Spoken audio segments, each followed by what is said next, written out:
Welcome aboard, friends. You're now tuned into another Harry. We're super excited to share today's story with you. What if Issei's boosted gear awakened when he found Harry bleeding and he saved him from the Dursleys at age 7? If you enjoy what we do here, the best way to support us is by liking, commenting, and subscribing. We read every comment. Ready? Let's go. Chapter 1, Dragons Awakening. The moving truck pulled away from the curb as 12-year-old Issei Hayadu stared up at his new home, a modest two-story house on Magnolia Road in Little Whinging, Surrey. England looked nothing like Japan. The neat rows of identical houses with their manicured lawns made him feel like he'd stepped into some weird TV show where everyone lived in copy-pasted buildings. Issei. Stop daydreaming and help with these boxes. His father called from the doorway, struggling with a particularly heavy container labeled kitchen stuff in his mother's neat handwriting. Coming. Issei jogged up the concrete path, taking the box from his father's arms. Despite being only 12, he was already showing signs of becoming strong, a fact his father frequently mentioned with pride. His father ruffled his brown hair. What do you think of our new home? It's different, Issei said, trying to sound positive. He didn't want to admit that he already missed Kuo, his friends, and everything familiar about Japan. You'll adjust soon enough, his father assured him. Your mother's new position at the research institute is a huge opportunity. And your English is already good. Issei nodded absently as they entered the house. His mother was in the kitchen, unpacking dishes and arguing with the realtor about something to do with the gas connection. Normal, boring, regular life stuff. He had no idea how completely his life was about to change. 3 weeks later, Issei was kicking a soccer ball against the side fence of their new home. School wouldn't start for another month, and he had exactly 0 friends in the neighborhood. The local kids either ignored him or, worse, made stupid jokes about his accent. Stupid England, he muttered, kicking the ball with extra force. It bounced off the fence at an odd angle, shooting over the top and disappearing into the alley behind their house. Ah, crap. Issei jogged around to retrieve it, ducking through the side gate and into the narrow alleyway that ran behind the row of houses. The late afternoon sun cast long shadows between the buildings as he searched for his ball. That's when he heard it, a soft, pained whimper coming from further down the alley. Issei froze. That didn't sound like an animal. It sounded like a kid. Hello, he called out, walking cautiously toward the sound. Anyone there? Another whimper, followed by a muffled sob. Rounding a pile of discarded garden waste, Issei stopped dead. There, crumpled against the brick wall behind number 6, was a small boy. He couldn't have been older than 7, drowning in clothes several sizes too big. But what made Issei's heart slam against his ribs was the blood, dark stains spreading across the boy's oversized shirt, streaks of red on his pale face, and more oozing from a gash above his eyebrow. Holy shit! Issei rushed forward, dropping to his knees beside the injured child. Hey, can you hear me? What happened? The boy flinched violently at Issei's approach, raising skinny arms to shield his face. I'm sorry, he whispered, his voice raw. Please don't hit me again. I'll be good. Something hot and fierce surged through Issei's chest. I'm not gonna hit you, he said, keeping his voice gentle despite the anger building inside him. I want to help. What's your name? One green eye peeked out from behind protective arms. Harry, the boy said, so quietly Issei almost missed it. I'm Issei. I live right over there. He pointed toward his house. Can you tell me what happened, Harry? Harry lowered his arms slightly, revealing a thin face with startling green eyes behind broken glasses held together with tape. Uncle Vernon, he mumbled. I burned breakfast. Your uncle did this because you burned breakfast? Issei repeated, disbelief making his voice crack. Harry nodded, then winced in pain. Where do you live? We need to call someone, the police or, no. Harry's sudden panic made him try to stand, but he immediately collapsed back against the wall. Please, no police. They never believe me, and it just gets worse after. Issei's fists clenched. Well, I can't just leave you bleeding in an alley. The boy looked up at him with such naked hope and fear mixed together that something inside Issei's chest twisted painfully. Can you stand? Issei asked, offering his hand. Harry tried, but his legs buckled. Without hesitation, Issei scooped the younger boy up, shocked at how little he weighed. It was like picking up an empty backpack. I'm taking you to my house. My mom will know what to do. As Issei carried Harry back toward his home, something strange began to happen. A warmth spread through his left arm, different from the heat of anger. It felt like something awakening inside him, responding to his desperate desire to protect this broken child. Issei, Harry whispered against his shoulder, why are you helping me? The question hit Issei hard. Why wouldn't he help? What kind of world did this kid live in where kindness was so foreign? Because it's right, Issei answered simply. And nobody deserves to be hurt like this. As the words left his mouth, the strange warmth in his arm flared suddenly, intense but not painful. A flash of green light pulsed from his left hand, startling them both. What was that? Harry asked, eyes wide. I have no idea, Issei replied honestly, staring at his left hand. For a split second, he thought he'd seen scales. Mom! Dad! Help! Issei shouted as he burst through the back door into the kitchen. His mother turned from the stove, spatula in hand, her expression shifting from surprise to horror as she saw the bloodied child in her son's arms. Issei! What on earth? I found him in the alley, Issei explained, carefully setting Harry down on a kitchen chair. Someone beat him up.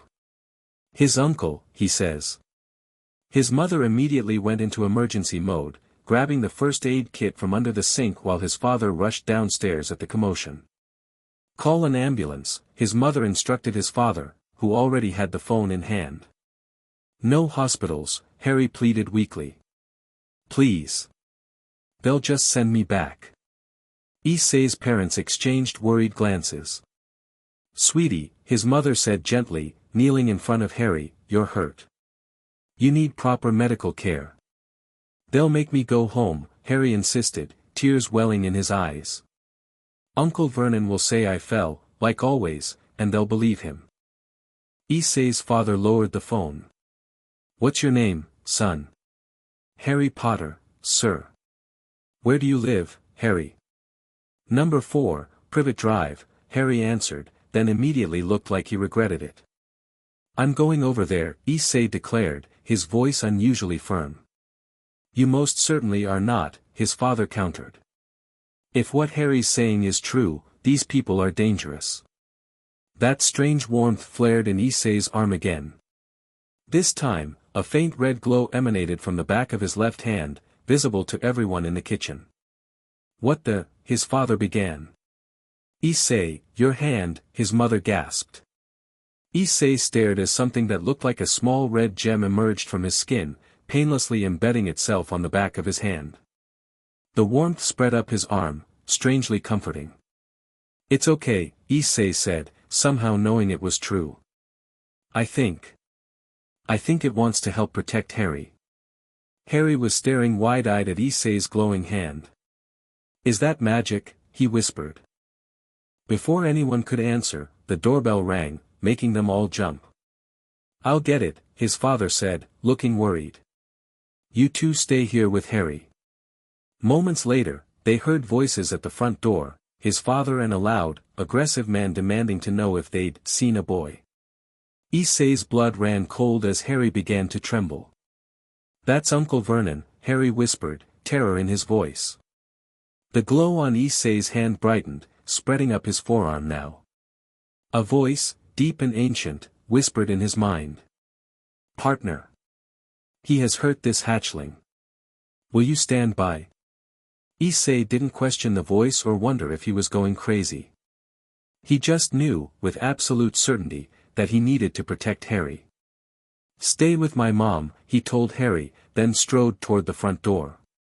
In the entryway, a massive man with a purple face and bushy mustache was looming over Issei's father, who stood his ground despite being several inches shorter. None of your business. The boy is my nephew and, is this him? Issei interrupted, stepping beside his father. Are you the one who beat up a 7-year-old for burning breakfast? Vernon Dursley's small eyes bulged as he registered Issei's presence. Who the bloody hell are you? Where's the boy? I know he's here. The red glow from Issei's arm intensified, now covering his entire left arm in what looked like scales of light. Say my name, partner. The words appeared in Issei's mind, along with knowledge he couldn't explain. Boosted gear, Issei said, his voice resonating with power beyond his years. Light flashed, and suddenly his left arm was encased in a red gauntlet with emerald jewels and golden spikes. Power coursed through him, doubling his strength in an instant. Vernon stumbled back, face draining of color. What freakish boost! The gauntlet announced in a mechanical voice, the jewel pulsing with green light. Issei felt his strength double again, making him lightheaded with sudden power. You hurt Harry for the last time, Issei said, advancing on the much larger man. If you ever touch him again, Issei, his father warned, looking both afraid and astonished by his son's transformation. I'm not going to hurt him, Issei assured his father without taking his eyes off Vernon. Even though he deserves it. He raised his gauntlet arm, pointing directly at Vernon's chest. But I could. Remember that. Vernon's face cycled through several colors before settling on a sickly white. The boy is my responsibility, he blustered, but took another step back. His parents left him to us, and you beat him bloody for burning toast, Issei's father cut in, finding his voice again. That's not guardianship, that's abuse. The police are already on their way. It was a bluff, but Vernon didn't know that. The large man's eyes darted around wildly. This isn't over, he snarled, backing toward the door. Freaks, all of you. He turned and fled down the path, nearly colliding with a slender woman who was approaching the house. She stepped aside, watching Vernon storm off with cool detachment before continuing to the door. Mr. and Mrs. Hayadu, she asked, her voice crisp and professional. And you must be Issei. My name is Dr. Helen Parker. I'm with Child Protective Services. We received an anonymous tip about an injured child. Issei and his father stared at the woman, then at each other in confusion. They hadn't called anyone yet. More concerning, Issei's arm was still covered in the red gauntlet. Dismiss me for now, partner. You've done well. How do I? Issei began to whisper. Just will it away. We'll speak more later. Concentrating, Issei imagined the gauntlet disappearing. To his relief, it dissolved into particles of red light, leaving his arm normal again. Dr. Parker raised an eyebrow but made no comment about what she might have seen. May I come in? I understand there's an urgent situation. 3 hours later, Harry sat on the hiatus couch, cleaned up and bandaged. Dr. Parker had examined him thoroughly, documenting his injuries with photographs and gentle questions. Now she was in the kitchen with Issei's parents, discussing options in low voices. Issei sat beside Harry, who hadn't stopped staring at his left arm since the gauntlet had disappeared. Was that real? Harry finally asked. The red thing on your arm? Yeah, Issei nodded. But I don't know what it is. I've seen strange things before, Harry confided, his voice barely above a whisper. Once, my hair grew back overnight after Aunt Petunia cut it all off. And another time, I ended up on the school roof when Dudley's gang was chasing me. Uncle Vernon calls it freakishness. Issei frowned. You're not a freak. And neither am I. Harry gave him a tentative smile, probably the first real smile he'd managed all day. Thanks for saving me. Any time, Issei promised, meaning it completely. The kitchen door opened, and the adults filed out. Dr. Parker knelt in front of Harry. Harry, I've spoken with Mr. and Mrs. Hyadu. Given the circumstances, we believe it would be dangerous to return you to your relatives right now. The Hyudas have agreed to provide emergency foster care while we investigate your situation. Would that be acceptable to you? Harry's eyes widened in disbelief. I can stay here. Really? Dr. Parker nodded. Really? We'll need to gather your belongings from Privet Drive, but you won't have to see your relatives. I don't have much, Harry admitted. Just some clothes and, they're all too big anyway. Something in the casual way he said this made Issei's chest ache. Then we'll get you new things, Issei's mother said, her expression determined. Proper clothes that fit, for starters. I couldn't, Harry began to protest. You can and you will, she insisted gently. Every child deserves clothes that fit. As the adults continued discussing arrangements, Issei noticed Harry struggling to keep his eyes open. The events of the day had clearly exhausted him. Mom, I think Harry needs to rest, Issei interrupted. His mother immediately switched gears. Of course. You poor thing. Issei, can you show Harry to the guest room? He can stay in my room, Issei offered immediately. I'll take the futon on the floor. Are you sure? His mother asked. Issei nodded. I think Harry might feel safer that way. He didn't add that he wanted to be nearby in case Harry needed anything in the night, or in case that voice in his head decided to speak again. Long after Harry had fallen asleep in Issei's bed, Issei lay awake on his futon, staring at his left hand in the darkness. The strange jewel was no longer visible, but he could still feel something there, dormant beneath his skin. You have questions, partner. The voice rumbled through his mind, startling him despite half expecting it. Who are you? Issei whispered aloud, careful not to wake Harry. I am Drake, the Red Dragon Emperor, one of the 2 heavenly dragons. And you, Issei Hyadu, are my newest host. Host? Like. I'm possessed? A rumbling sound that might have been laughter echoed in his mind. No, not possessed. You are my partner.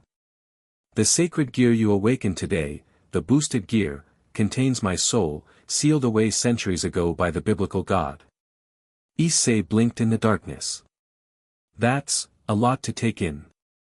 You have time to adjust. The gear awakened prematurely due to your strong emotions and desire to protect the hatchling. Harry, Issei corrected. His name is Harry. Yes. Your protective instinct toward him triggered my power.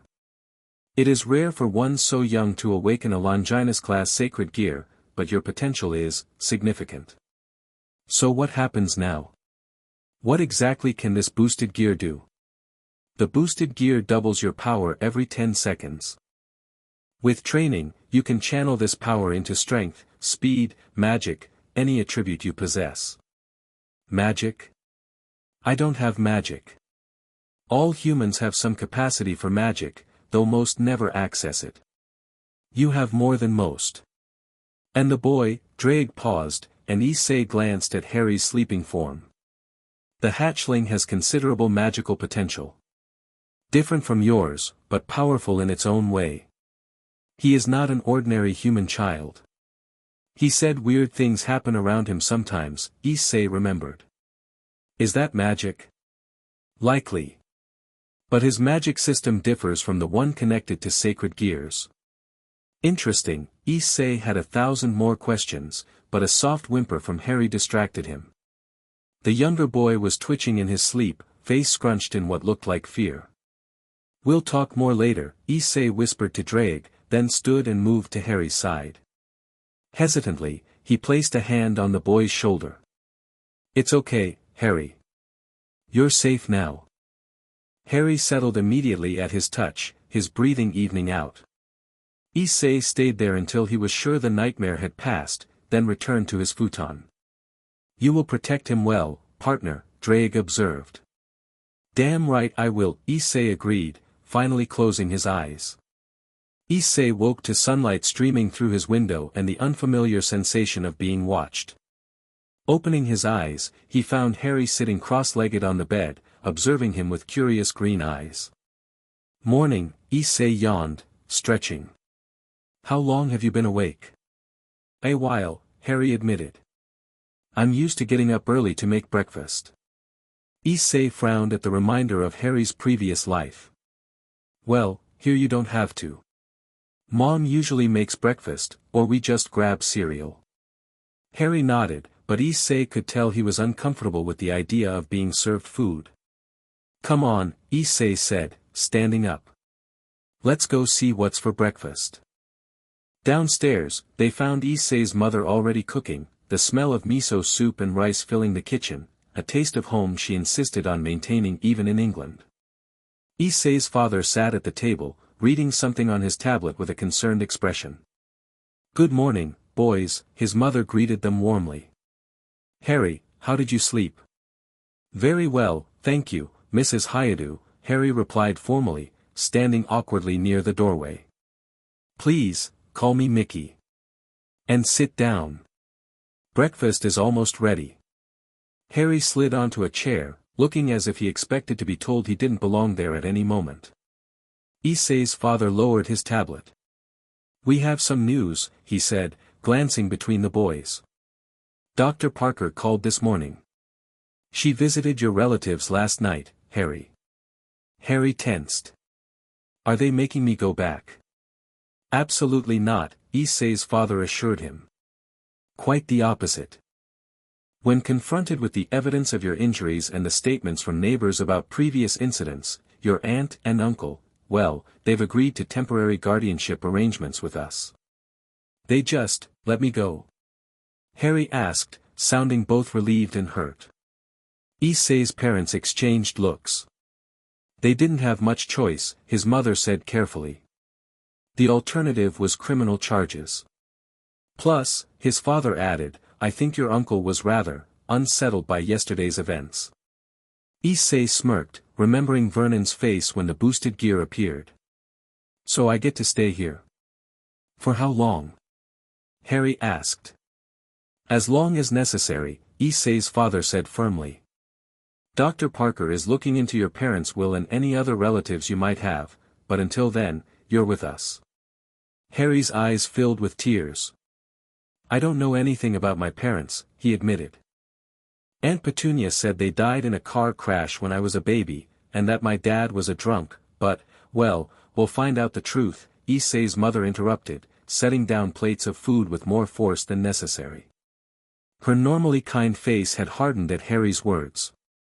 No child should be lied to about their parents. As they ate, Issei noticed how carefully Harry handled his chopsticks, trying to mimic Issei's grip despite clearly never having used them before. "You don't have to use those if you don't want to," Issei told him. "We have forks too." "I want to learn," Harry insisted. "It's nice to try new things." After breakfast, Issei's father announced they would go shopping for clothes and other necessities for Harry.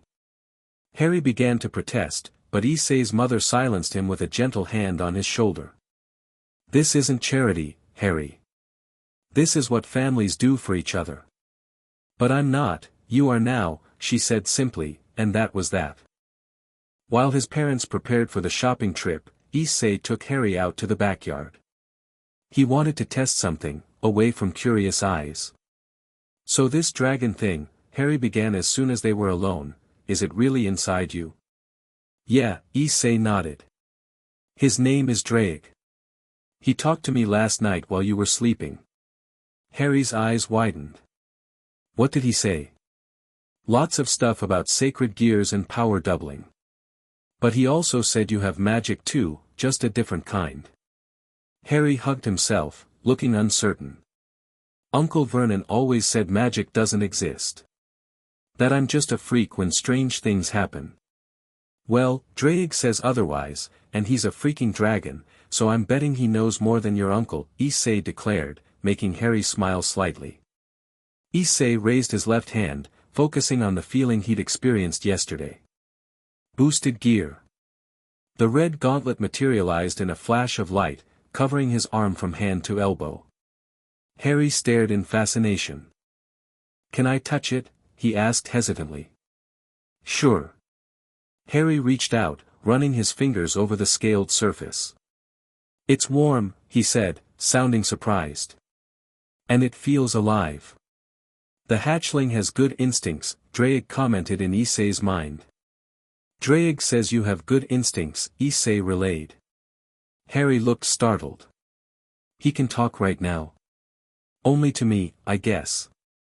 But maybe someday you'll hear him too." "Boost," the gauntlet announced suddenly, making them both jump.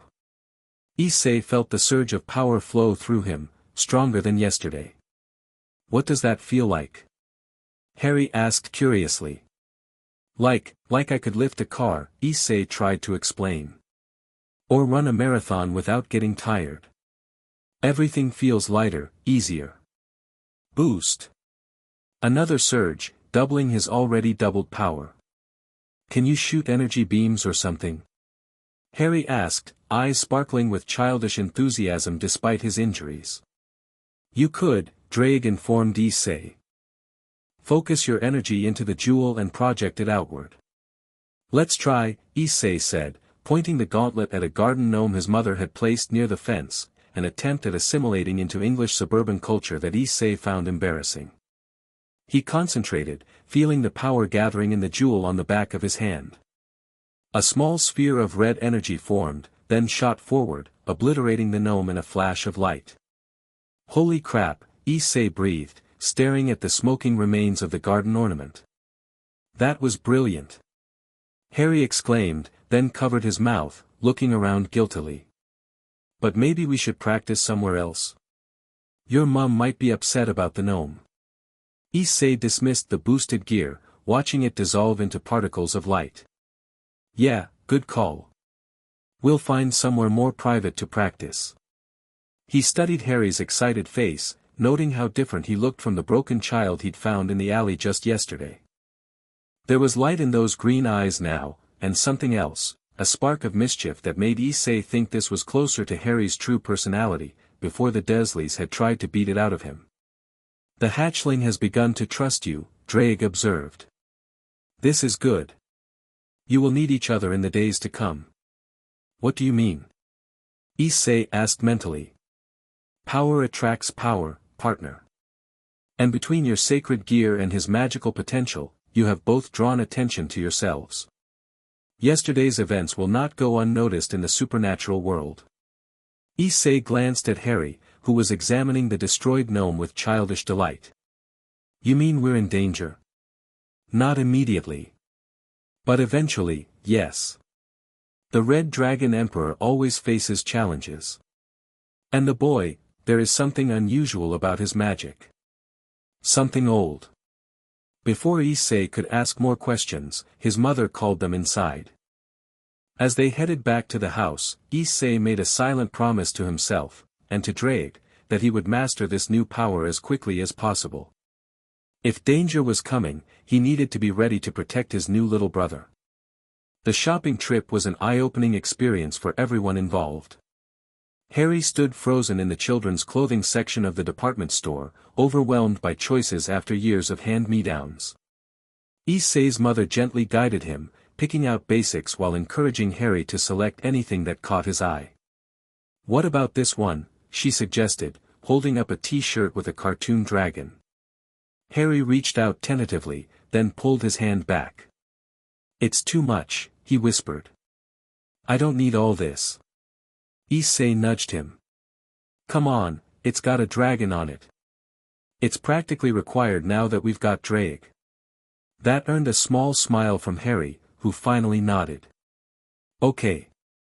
I like it." By the end of the shopping trip, Harry had a complete wardrobe, clothes that actually fit, new shoes, pajamas, even swim trunks for trips to the local pool. Each new purchase seemed to simultaneously delight and distress him, as if he couldn't quite believe he deserved any of it.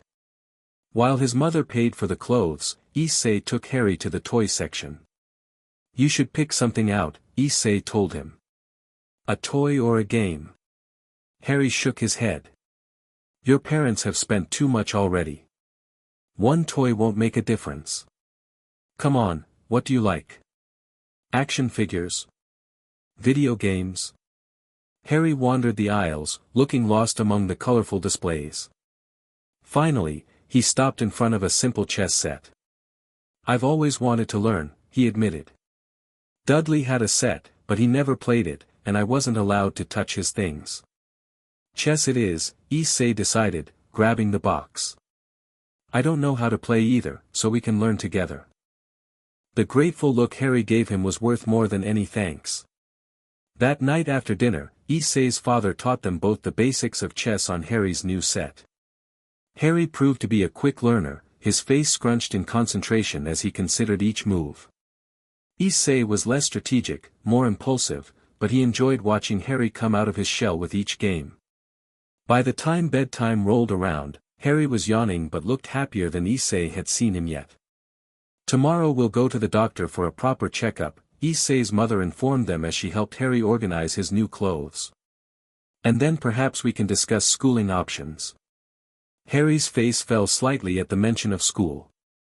At my old school, everyone believed Dudley when he said I was a troublemaker, he said quietly. The teachers never liked me much. Well, this will be a fresh start, she assured him. No Dudley to tell lies about you. Later, as they settled into Issei's room, Harry once again taking the bed despite his protests that he could sleep on the futon, Issei brought up something that had been bothering him. That social worker showed up really fast yesterday, he said. We hadn't even called anyone yet. Harry rolled onto his side to face Issei. Maybe one of the neighbors heard the yelling and called. Maybe, Issei agreed, though he wasn't convinced. Drake said something about us attracting attention from the supernatural world. Supernatural world? Harry repeated. You mean like, ghosts and monsters? More than that, Drake interjected, his voice loud enough in Issei's mind that he winced. Angels, fallen angels, devils, yokai, gods from various pantheons, many supernatural factions exist alongside the human world, hidden from most mortal eyes. Issei relayed this information to Harry, whose eyes grew wider with each word. And they know about us now? Harry asked, looking both fascinated and frightened. I guess so, Issei said. At least, Drake thinks the boosted gear activating might have caught someone's attention. Harry was quiet for a moment. Is that bad? I don't know, Issei admitted. But if anyone comes looking for trouble, they'll have to deal with me and Drake. Harry smiled at that, snuggling deeper into his blankets. I'm glad you found me, Issei. Me too, Harry. Get some sleep now. Tomorrow's going to be busy. As Harry drifted off, Issei stared up at the ceiling, his conversation with Drake continuing internally. So who exactly might be watching us? He asked the dragon. Many would be interested in a newly awakened Longinus. The Red Dragon Emperor has historically been a significant power in supernatural conflicts. As for the boy, his magic registers differently. He may be connected to a separate magical community, one that typically keeps to itself. Is he in danger because of me? Issei worried. Because I awakened your power? He was in danger long before that, partner. But now, at least, he has protection. That was something, at least. Issei closed his eyes, resolving to become stronger as quickly as possible. For Harry's sake, and for his own. The next week passed in a blur of activity. Harry's medical examination revealed several poorly healed fractures and signs of long-term malnutrition, confirming the Dursleys' abuse. Dr. Parker arranged for healing therapies and nutritional support, while Issei's parents enrolled Harry in the same school Issei would attend, arranging for him to receive remedial help to catch up to his age group. Throughout it all, Harry slowly emerged from his shell, especially around Issei. The two boys became inseparable, spending hours playing chess, exploring the neighborhood, always within sight of the house, and practicing with the boosted gear in secluded areas. Issei learned to maintain the sacred gear for longer periods, and even managed to fire several energy blasts, which Drake called dragon shots, without completely exhausting himself. "You are progressing faster than expected," Drake commented one afternoon as they practiced behind an abandoned warehouse. "Your desire to protect the hatchling fuels your growth. Is that weird?" Issei asked, dismissing the boosted gear and wiping sweat from his forehead. Previous hosts typically awakened the gear through anger, ambition, or fear. Protection is refreshing. Harry sat nearby, watching with fascination. Over the past week, his bruises had begun to fade, and regular meals were already filling out his painfully thin frame. "I wish I could do magic on purpose," Harry sighed. "Instead of just when I'm scared or angry." Issei flopped down beside him. "Maybe you can." "Drake, do you know how Harry's type of magic works?" "Not precisely. His power operates on different principles than sacred gears or devil magic. But all magic responds to intent and visualization. Perhaps start there." Issei relayed this advice to Harry, who considered it thoughtfully. "Intent and visualization," Harry repeated. "So if I really, really want something to happen, and I can picture it clearly." He picked up a leaf from the ground, placing it on his palm. With intense concentration, he stared at it, his small face scrunched with effort. Nothing happened for several minutes. Just as Issei was about to suggest they try something else, the leaf twitched. Then, slowly, it began to rise, hovering an inch above Harry's palm. "I'm doing it."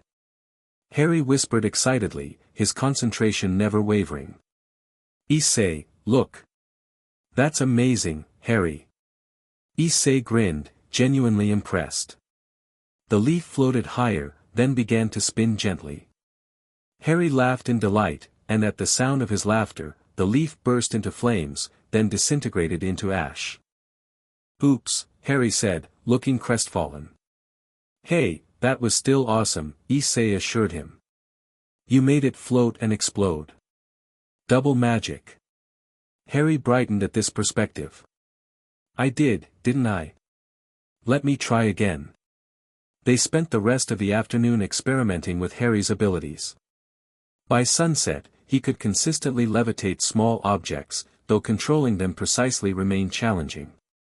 As they walked home, Issei noticed Harry seemed more confident, standing straighter, his steps lighter. "You're a lot happier than when I found you," Issei observed. Harry nodded. I never thought life could be like this. With people who are nice to me, and enough food, and no cupboard, and..." He trailed off, blinking rapidly. "Cupboard?" Issei questioned. Harry hesitated, then admitted, "That's where I slept. In the cupboard under the stairs." Issei stopped walking, anger flaring in his chest. "They made you sleep in a cupboard?" "It wasn't so bad," Harry said quickly, clearly regretting bringing it up. "I was small enough to fit." "Control yourself, partner," Drake cautioned as red scales began to materialize on Issei's arm in response to his anger. "The hatchling is safe now. Focus on that." Taking a deep breath, Issei calmed himself. "Well, you never have to go back there. You're with us now." Harry smiled, the simple happiness in his expression making Issei's anger fade. "With us" sounded right. It felt like Harry had always been meant to be part of their family. That night, Issei woke suddenly, a sense of wrongness pulling him from sleep. The room was dark except for a thin sliver of moonlight through the curtains. At first, he couldn't identify what had awakened him, then he heard it again. A soft whimpering from Harry's bed. "No, please. I'll be good, don't put me back." Issei climbed to his feet, approaching Harry's thrashing form. The younger boy was clearly caught in a nightmare, tears leaking from beneath his closed eyelids. "Harry," Issei whispered, gently shaking his shoulder. "Wake up. It's just a dream." Harry's eyes flew open, wild with fear until they focused on Issei's face. Then he launched himself forward, wrapping skinny arms around Issei's waist and burying his face against his chest. "They came back," Harry sobbed. "Uncle Vernon and Aunt Petunia. They said it was all a trick and they were taking me back and locking me in the cupboard forever." "That's never going to happen," Issei promised, awkwardly patting Harry's back. "I'd use the boosted gear on anyone who tried." Harry's sobs quieted to sniffles. "You really mean that?" "Of course I do. You're my little brother now." The words came out naturally, without planning, but Issei realized he meant them completely. In just a week, Harry had become family in a way that went beyond paperwork or living arrangements. Harry pulled back, wiping his eyes. "I've never had a brother before." "Well, you do now," Issei declared. "And big brothers protect their little brothers. That's the rule." Harry smiled through his tears. "Is that really a rule?" "Absolutely," Issei nodded solemnly. "It's the most important rule of all." Harry settled back into bed, looking more peaceful. "Will you stay until I fall asleep?" "Sure," Issei agreed, sitting on the edge of the bed. "I'll be right here." As Harry drifted back to sleep, Issei felt the now familiar warmth of the boosted gear responding to his emotions. "You have formed a bond with the hatchling," Drake observed. "Such connections can be powerful sources of strength." "He needs me," Issei replied simply. "And I think maybe I needed him too. To have someone to protect, you know. I understand better than you might think, partner. Dragons are fiercely protective of those they consider their own." Issei watched Harry's now peaceful face in the moonlight. "Yeah, I'm starting to get that." The following morning, Issei came downstairs to find his parents in serious conversation with Dr. Parker at the kitchen table. They fell silent when he entered, exchanging glances that immediately put him on alert. "What's wrong?" he asked. "Is it about Harry?" His mother sighed. "Harry's still asleep?" "Yeah, I thought I'd let him sleep in. He had nightmares last night." Dr. Parker made a note in her tablet. "That's to be expected, given what he's been through. How is he adjusting otherwise?" "Good, I think," Issei said, taking a seat at the table. "He's happier. Smiles more. He even laughed yesterday when we were playing." The adults exchanged another one of those looks that made Issei nervous. "Issei," his father began carefully, "Dr. Parker has found some unusual information regarding Harry's background." "Unusual how?" Issei asked, suddenly tense. Dr. Parker adjusted her glasses. "It seems Harry's parents didn't die in a car crash as his aunt and uncle claimed. James and Lily Potter were murdered in their home when Harry was 15 months old." Issei felt cold. "Murdered? By who?" "That's where things get complicated," Dr. Parker said. "The official records are sealed, citing national security concerns. There's very little information available about the circumstances of their deaths, only that Harry was the sole survivor and was placed with his maternal aunt and uncle afterward." "So everything the Dursleys told him was a lie," Issei said, anger building again. "It appears so," Dr. Parker agreed. "And there's something else. I've been unable to locate Harry's birth certificate or any medical records prior to his placement with the Dursleys. It's as if he simply didn't exist in any system until after his parents' deaths." "Magical community," Drake murmured in Issei's mind. "They often maintain separate record systems from mundane humans." Issei relayed this theory, earning surprised looks from the adults. "Magical community?" his father repeated skeptically. Dr. Parker, however, looked thoughtful rather than dismissive. "That would explain certain inconsistencies," she said, almost to herself.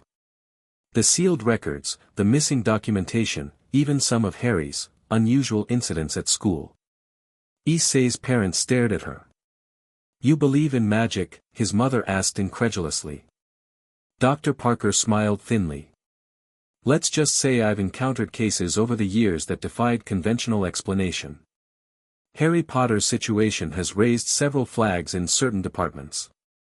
The way she emphasized certain departments made Issei wonder exactly who Dr. Parker really worked for. "So what happens now?" Issei asked. "Harry stays with us, right?" "That's the current plan," Dr. Parker assured him. "The emergency guardianship is holding, and the Dursleys have shown no interest in contesting it. In fact, they seem rather eager to wash their hands of Harry entirely." "Good," Issei said firmly. "However, Dr. Parker continued, given these new complications, I'd like to arrange for some specialized testing for Harry. To better understand his unique circumstances." Issei didn't like the sound of that. "What kind of testing?" "Nothing invasive," she promised. "Just some cognitive assessments, aptitude measurements. Standard procedure for gifted children." "She knows more than she's saying," Drake warned. "Be cautious, partner." Before Issei could respond, they heard footsteps on the stairs. Harry appeared in the doorway, hair even messier than usual from sleep, wearing new dinosaur print pajamas that Issei's mother had insisted on buying. He froze when he saw Dr. Parker, fear flashing across his face. "Am I in trouble?" "Not at all, Harry," Dr. Parker smiled warmly. "I was just updating your guardians on some information I've found. Actually, I have some questions for you, if you don't mind." Harry cautiously took the seat beside Issei, who gave his shoulder a reassuring squeeze. "Harry, did your aunt or uncle ever mention anything about your parents being special in any way?" Dr. Parker asked. Harry frowned, thinking. "Not really. Aunt Petunia didn't like talking about my mum. She'd get all pinched looking whenever I asked questions. She said once that my mum was a freak, just like me, and that's why she got herself blown up." "Blown up?" Issei echoed, exchanging alarmed glances with his parents. "That's what they told me before they said it was a car crash," Harry explained. They kept changing the story. "Uncle Vernon said my dad was unemployed and a drunk, but then sometimes he'd say he was a good-for-nothing layabout who lived on charity." Dr. Parker made more notes. "And did strange things ever happen around you, Harry? Things you couldn't explain?" Harry looked at Issei uncertainly. "It's okay," Issei encouraged him. "Dr. Parker knows about special stuff." Taking a deep breath, Harry nodded. "Sometimes when I'm scared or angry, things happen. I ended up on the school roof once when Dudley and his gang were chasing me. And I made my teacher's hair turn blue when she humiliated me in front of the class. And..." He trailed off, then added in a whisper, "I think I made the glass at the zoo disappear. A snake got out." Dr. Parker didn't look surprised. "Have you ever received any letters or visitors? Anyone who might have mentioned a special school or community?" Harry shook his head. "No. The Dursleys didn't let me get the mail, and no one ever visited me." "I see." Dr. Parker closed her tablet. "Harry, I believe your parents may have been part of a special community. People with abilities similar to yours. I'm working to connect with representatives from that community who might be able to tell you more about your heritage." Harry's eyes widened. "You mean, there are more people who can do strange things? Like me?" "I believe so, yes." Hope bloomed across Harry's face, making him look even younger than his 7 years. "In the meantime," Dr. Parker continued, "I'd like you to come to my office next week for some simple tests. Nothing scary, I promise. Just some exercises to better understand your abilities." "Can Issei come too?" Harry asked immediately. Dr. Parker hesitated, then nodded. "I don't see why not. In fact, given recent developments, it might be best if he did." She stood, gathering her things. "I'll be in touch about the appointment. Until then, continue as you have been. Harry seems to be thriving in your care." After she left, Issei's parents moved to the kitchen to prepare breakfast, whispering urgently to each other. Issei turned to Harry, who looked both excited and overwhelmed. "Are you okay?" Issei asked. My parents weren't drunks who died in a car crash, Harry said, his voice filled with wonder. And there might be other people like me. That's good news, right? Harry nodded enthusiastically. It means I'm not a freak. And maybe my parents were good people. I bet they were amazing, Issei said confidently. And someday we'll find out everything about them. Harry's smile was brighter than Issei had ever seen it. Thank you, Issei. For what? For finding me. For everything. Issei felt warmth spread through his chest that had nothing to do with the boosted gear. That's what brothers are for, right?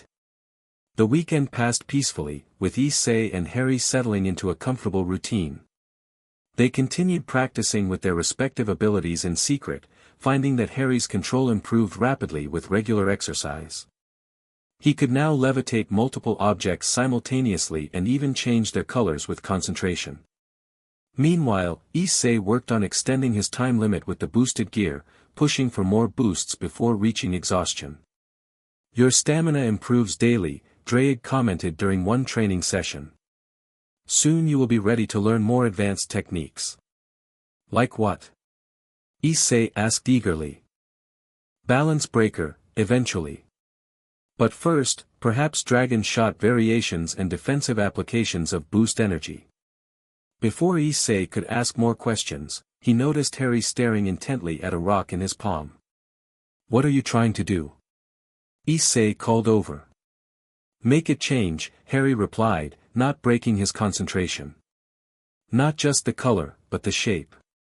As Issei watched, the rock began to soften and flow like clay, reshaping itself into a crude but recognizable dragon figurine. Whoa! Issei exclaimed. That's awesome, Harry. Harry beamed, holding up his creation. It's Draig. Or what I imagine he looks like, anyway. The hatchling has talent, Draig admitted. Transfiguration is advanced magic in most systems. The stone dragon suddenly cracked, then crumbled back into an ordinary rock. Harry's shoulders slumped in disappointment. Hey, you still did it, Issei encouraged him. It just needs practice to make it permanent, right? Harry nodded, but his enthusiasm had dimmed. I wish I knew more about how this works. About my parents' community. Do you think Dr. Parker will really find them? If anyone can, it's her, Issei said, though privately he still had questions about the mysterious social worker. She seems to know a lot more than she's saying. I like her, Harry decided. She doesn't treat me like I'm stupid or making things up when I talk about magic. Issei nodded, remembering his own relief when Dr. Parker hadn't questioned his explanation about magical communities. Speaking of which. Draig, what do you know about Harry's kind of magic? Is it the same as what devils and angels use? No, the dragon replied. The hatchling's power feels older, more intrinsic to his being. Devil magic is based on imagination and calculation, while angel magic draws from divine sources. This is different. A separate magical system entirely, passed through bloodlines. Wizards? Issei suggested, half joking. Perhaps, in human terms. Many such communities exist, hidden from ordinary humans, enclaves of magical bloodlines maintaining their own societies and traditions. Issei relayed this information to Harry, whose eyes grew wider with each word. An entire hidden community, Harry breathed. And my parents were part of it. Do you think they were important there? Is that why records about them are sealed? It's possible, Issei agreed. Maybe they were, like, magical diplomats or something. Or researchers studying really powerful magic. Harry hugged his knees to his chest, looking thoughtful. I wish I had something of theirs. A photo, or a letter, or anything. Aunt Petunia said they left nothing, but... She lied about everything else, Issei finished for him. Maybe she has stuff hidden away. Maybe, Harry said, but he didn't sound hopeful. I doubt she'd tell us even if she did. Issei frowned, determination rising. Then we'll find other ways to learn about them. Dr. Parker's tests might help.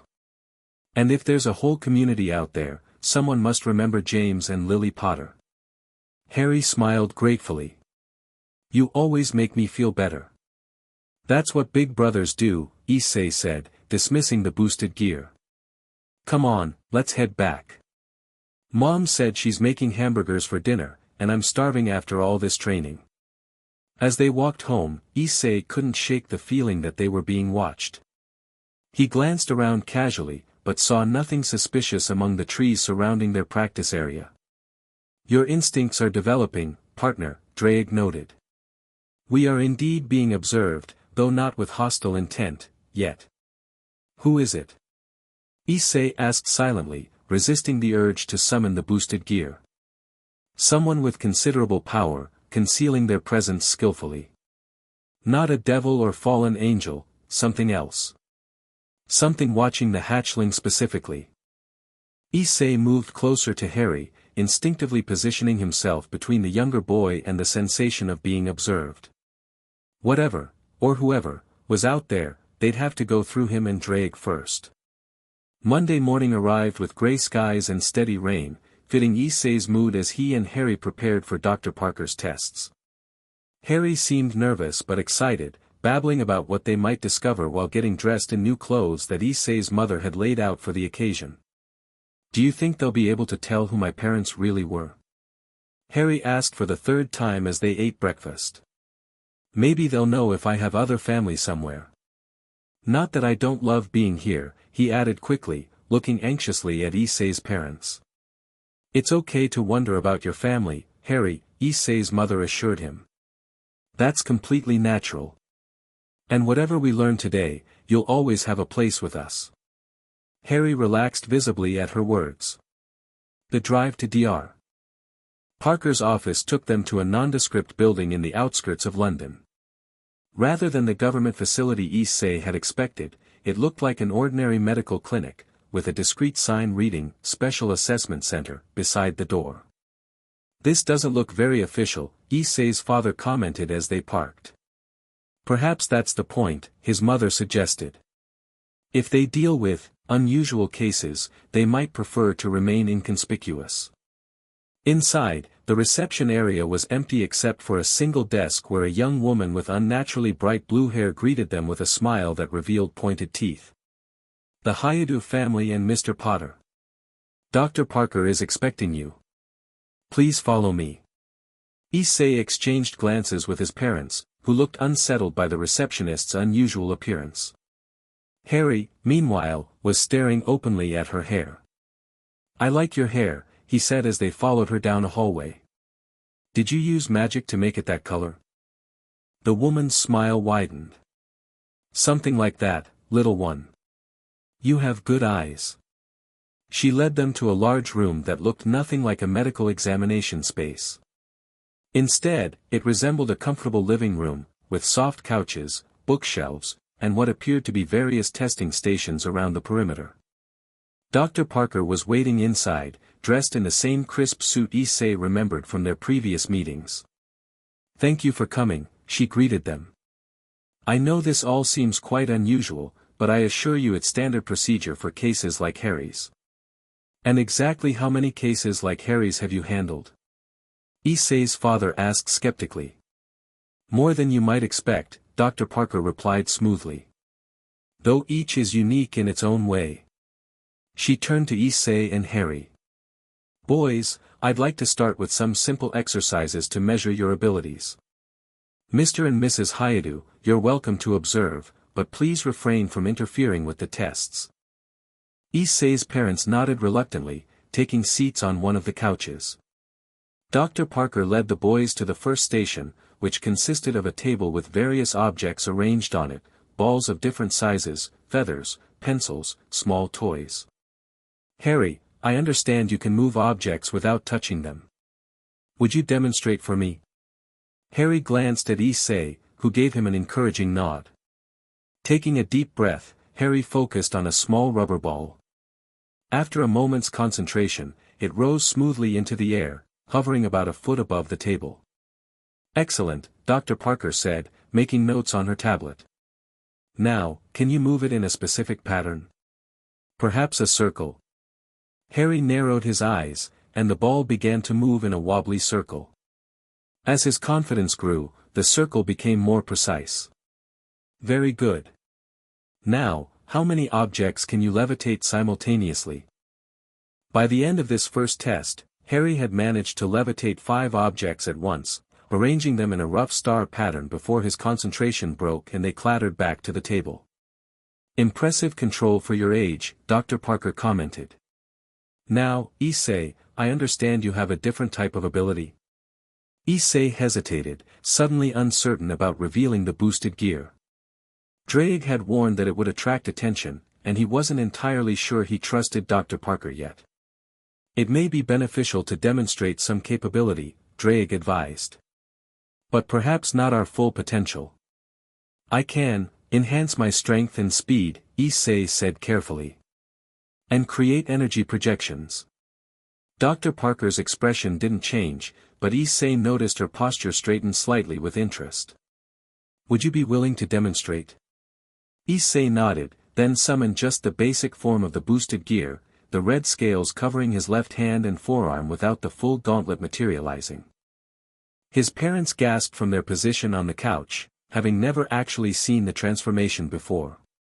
Fascinating, Dr. Parker murmured, examining his scaled arm. May I? Issei allowed her to touch his arm briefly, noting the careful way she avoided direct contact with the embedded jewel. This is what you used to intimidate Vernon Dursley, she stated rather than asked. Yeah, but it was more complete than, Issei admitted. This is just part of it. I see. And you mentioned energy projections? Issei created a small sphere of red energy above his palm, keeping it tiny and controlled. Dr. Parker made more notes, then led them through several more tests, reaction time measurements, cognitive puzzles, and for Harry, attempts to manipulate not just the position but the properties of objects. Throughout it all, Issei noticed that Dr. Parker seemed particularly interested in how their abilities interacted. She asked Harry to levitate objects while Issei boosted his own physical attributes, measuring changes in both their performances when they worked in proximity.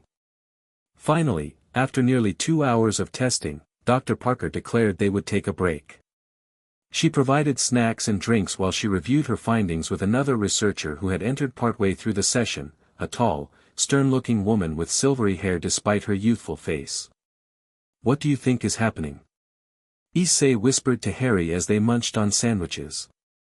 I don't know, Harry whispered back, but did you see how excited they got when you made that energy ball while I was changing the color of that cube?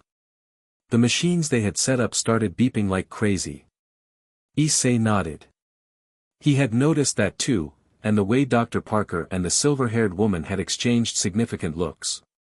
His parents joined them, his mother looking worried. Are you boys all right? This isn't what I expected when Dr. Parker mentioned testing. We're fine, Mom, Issei assured her. It's actually kind of fun, showing what we can do without having to hide it. His father frowned. I'm not sure I like how interested they seem in your abilities. Especially that device they brought out when Issei's arm changed. Before they could discuss it further, Dr. Parker approached, the silver-haired woman at her side. I'd like to introduce Professor Evelyn Gray, Dr. Parker said. She specializes in cases involving dual-system magical interactions, which is particularly relevant to Harry and Issei's situation. Professor Gray studied the boys with piercing blue eyes. Remarkable compatibility, she said without preamble. The sacred and arcane rarely interact so smoothly. Issei's father stood. I think it's time you told us exactly what organization you represent, he said firmly. This clearly goes beyond standard social services. Dr. Parker and Professor Gray exchanged looks. You're right, Dr. Parker admitted. Our division operates under government oversight, but we deal specifically with supernatural and magical incidents that fall outside normal parameters.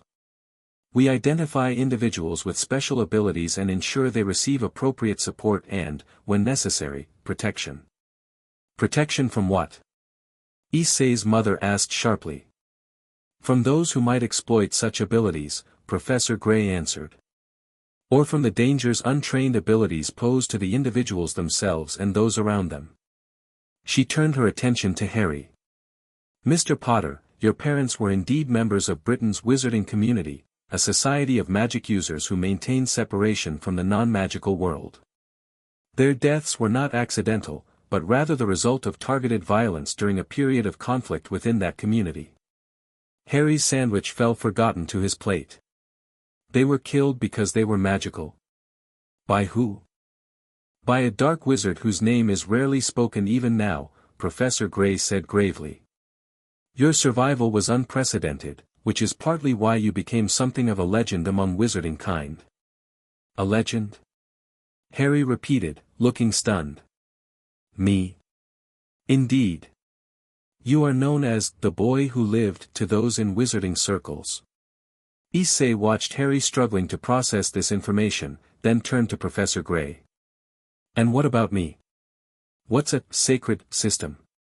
You possess what we call a sacred gear, Professor Gray explained. Divine artifacts created by the biblical God and bestowed upon certain humans. Yours appears to be a particularly rare and powerful type, a Longinus class, if I'm not mistaken. The boosted gear, containing the Welsh dragon, Draig. Issei stiffened. He hadn't mentioned Draig's name to Dr. Parker during testing. They are more knowledgeable than they initially appeared, Draig commented, sounding unsurprised.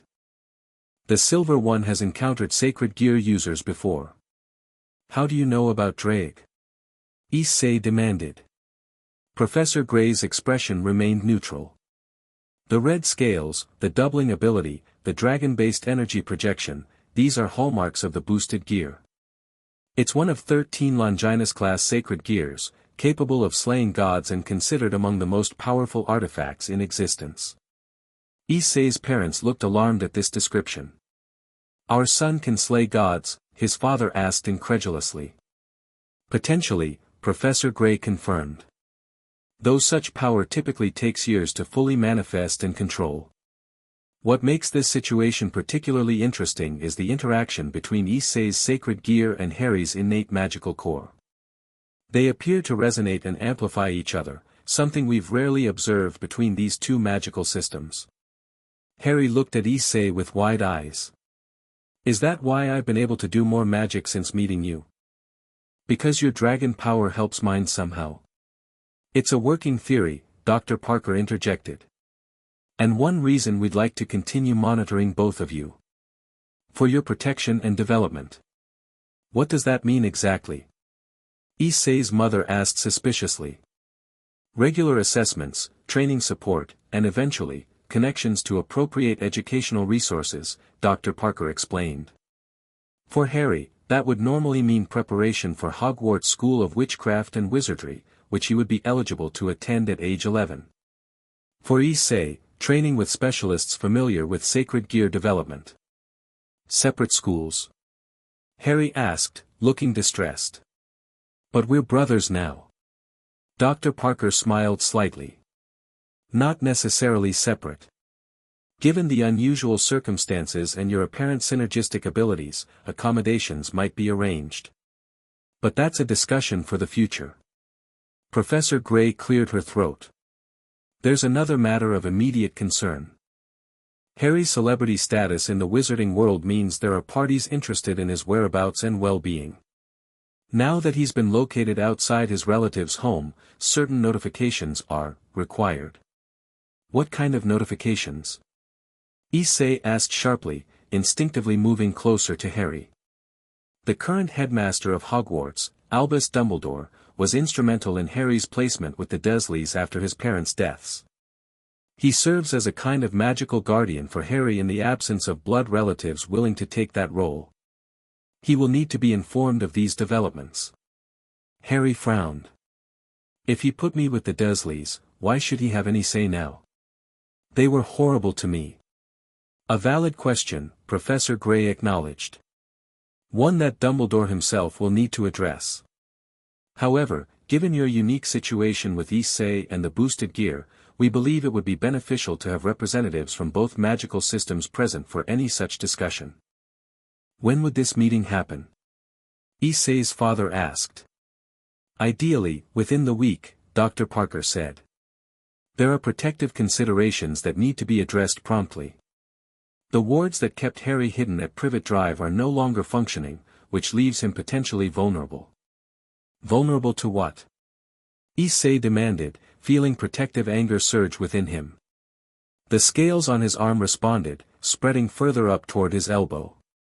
The dark wizard who killed Harry's parents had followers, Professor Gray explained.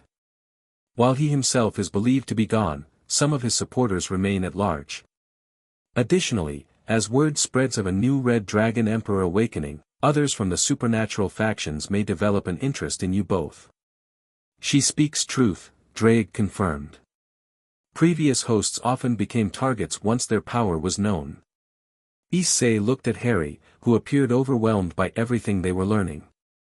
Making a decision, he placed his scaled hand on Harry's shoulder. We'll meet with this Dumbledore person, Issei said firmly, but Harry stays with us. I'm his brother now, and the boosted gear and I will protect him, no matter what. The jewel on his hand pulsed with green light, as if affirming his declaration. Dr. Parker and Professor Gray exchanged another of those meaningful glances. We'll arrange the meeting, Dr. Parker agreed. In the meantime, we've prepared some materials that might help you both understand your respective abilities better. And Mr. and Mrs. Hayadu, we have information regarding legal guardianship within both systems that you should review. As the adults discussed logistics, Issei turned to Harry. Are you okay? That was a lot to take in. Harry nodded slowly. I'm famous in a world I know nothing about because I survived when my parents didn't. It's strange. We'll figure it all out together, Issei promised. And no matter what this Dumbledore guy says, we're staying together. Dragon's honor. Harry smiled weakly. Dragon's honor, he repeated. As they prepared to leave with stacks of informational materials and a schedule for their next meeting, Issei couldn't shake the feeling that their lives had just become infinitely more complicated. But looking at Harry, no longer the broken child from the alley, but a boy beginning to stand straighter, to believe in his own worth, Issei knew he wouldn't change a thing. The path of the Red Dragon Emperor is never easy, partner, Drake commented as they walked to the car. But you have already found something worth fighting for. That makes you stronger than many of my previous hosts. Issei glanced at Harry, who was eagerly flipping through a book titled, An Introduction to Wizarding Britain, that Professor Gray had given him. Yeah, Issei agreed silently. I have. Chapter 2, Sacred Magic, Boost. The mechanical voice echoed through the abandoned quarry as Issei felt power surge through him. 6 months of practice had taught him to handle the rush better, channeling it into his muscles rather than letting it overwhelm him. That's 3. Harry called from his perch on a boulder, stopwatch in hand. Going for 4. Sweat dripped down Issei's face as he held the boosted gear aloft. Yeah. 1 more. 6 months had changed a lot. Harry no longer looked like a fragile twig about to snap. Regular meals and actual care had filled out his frame, and though still small for his age, he carried himself with growing confidence. His perpetually messy black hair had grown longer, occasionally revealing the lightning bolt scar on his forehead that Professor Gray had explained was a result of surviving the killing curse. Boost. The gauntlet announced its 4th power doubling. Dragon shot. Issei thrust his arm forward, unleashing a concentrated beam of red energy that obliterated a stack of rocks 50 yards away. The explosion echoed across the quarry. Dust and debris rained down as Issei dropped to one knee, panting but grinning. For boosts and still standing, Harry remarked, hopping down from his boulder and approaching. That's a new record. Barely standing, Issei admitted, dismissing the boosted gear. The scales retracted into his skin, leaving his arm normal again. But yeah, getting stronger.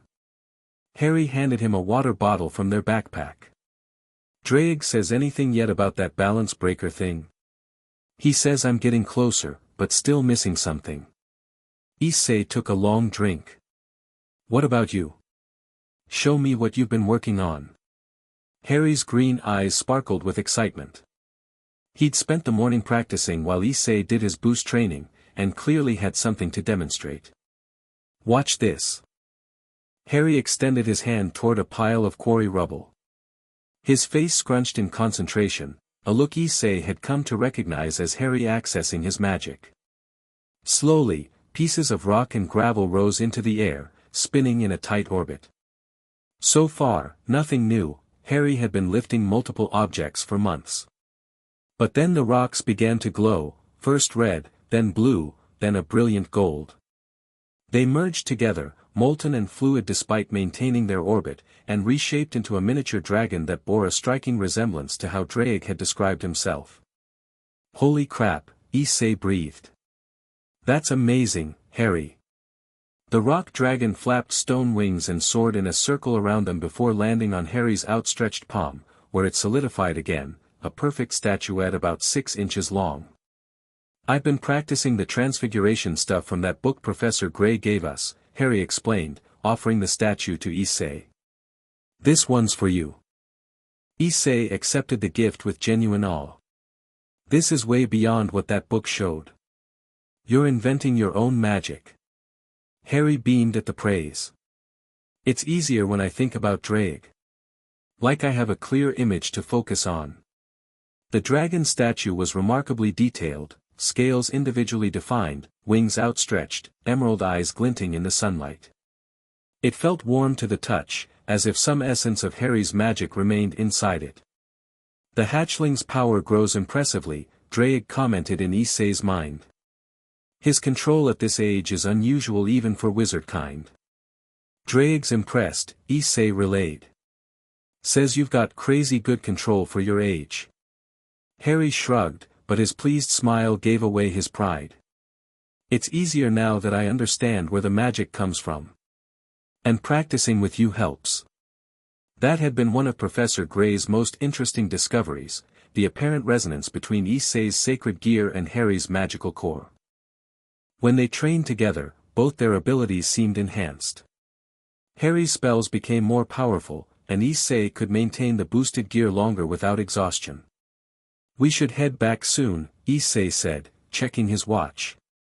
Mom's making that curry you like, and we've got that meeting with Dr. Parker tomorrow. Harry nodded, though his enthusiasm dimmed slightly at the mention of the meeting. Every month since the initial testing, they'd met with Dr. Parker and various specialists to monitor their progress. Harry found the constant attention from strangers uncomfortable, especially when they treated him like a fascinating specimen rather than a person. Hey, Issei nudged him gently. After dinner, want to try that new game Dad brought home? The one with the monsters you can capture and train? Harry brightened immediately. Yes. I called dibs on the fire-type starter. No way. I always pick fire. Issei protested, grabbing their backpack. Race you home. Winner gets first pick. Harry took off immediately, laughing as Issei shouted about cheating. The smaller boy had gotten faster over the months, another benefit of proper nutrition and the freedom to actually play and exercise. Issei let him maintain a small lead, enjoying the sound of Harry's laughter echoing back through the trees. So different from the broken child he'd found bleeding in an alley half a year ago. The Hayadu home had transformed over the past 6 months. What had once been a temporary living arrangement had become Harry's permanent home, with a bedroom of his own, though he still occasionally crawled into Issei's room after nightmares. Photos of both boys lined the walls, Harry's first trip to the beach, Issei's birthday celebration, both of them covered in mud after a particularly enthusiastic soccer match in the rain. Mrs. Hayadu looked up from the stove as they burst through the back door, breathless and laughing. I won. Harry declared triumphantly.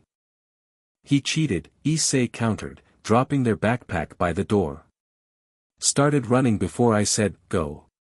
You snooze, you lose, Harry quipped, a phrase he'd picked up from Issei's father.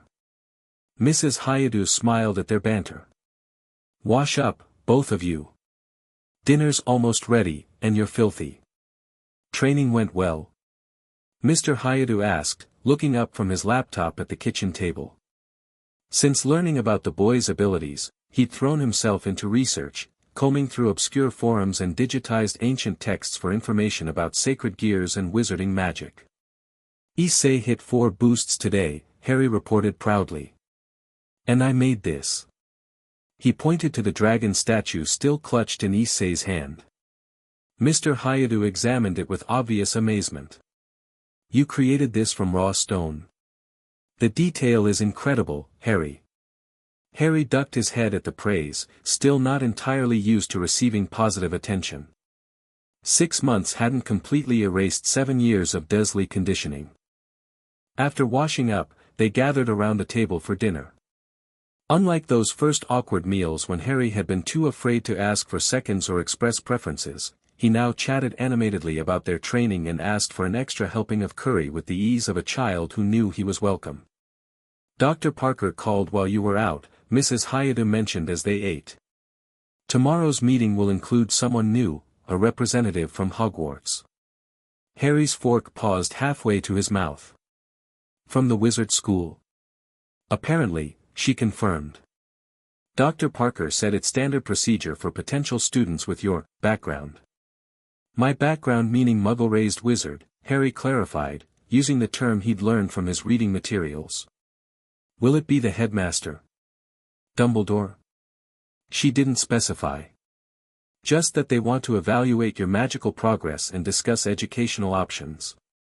Issei noticed Harry's shoulders tense slightly. Despite the excitement of learning about his heritage, Harry remained wary of strangers who showed too much interest in the boy who lived, rather than just Harry. I'll be there too, Issei reminded him. If they start treating you like a circus attraction, I'll boost their butts out the door. Harry snorted with laughter, tension dissipating. I'd like to see that. No boosting anyone's butts anywhere, Mr. Hayatu said sternly, though a smile twitched at his lips. We approached this diplomatically. While keeping all options open, Mrs. Hayatu added.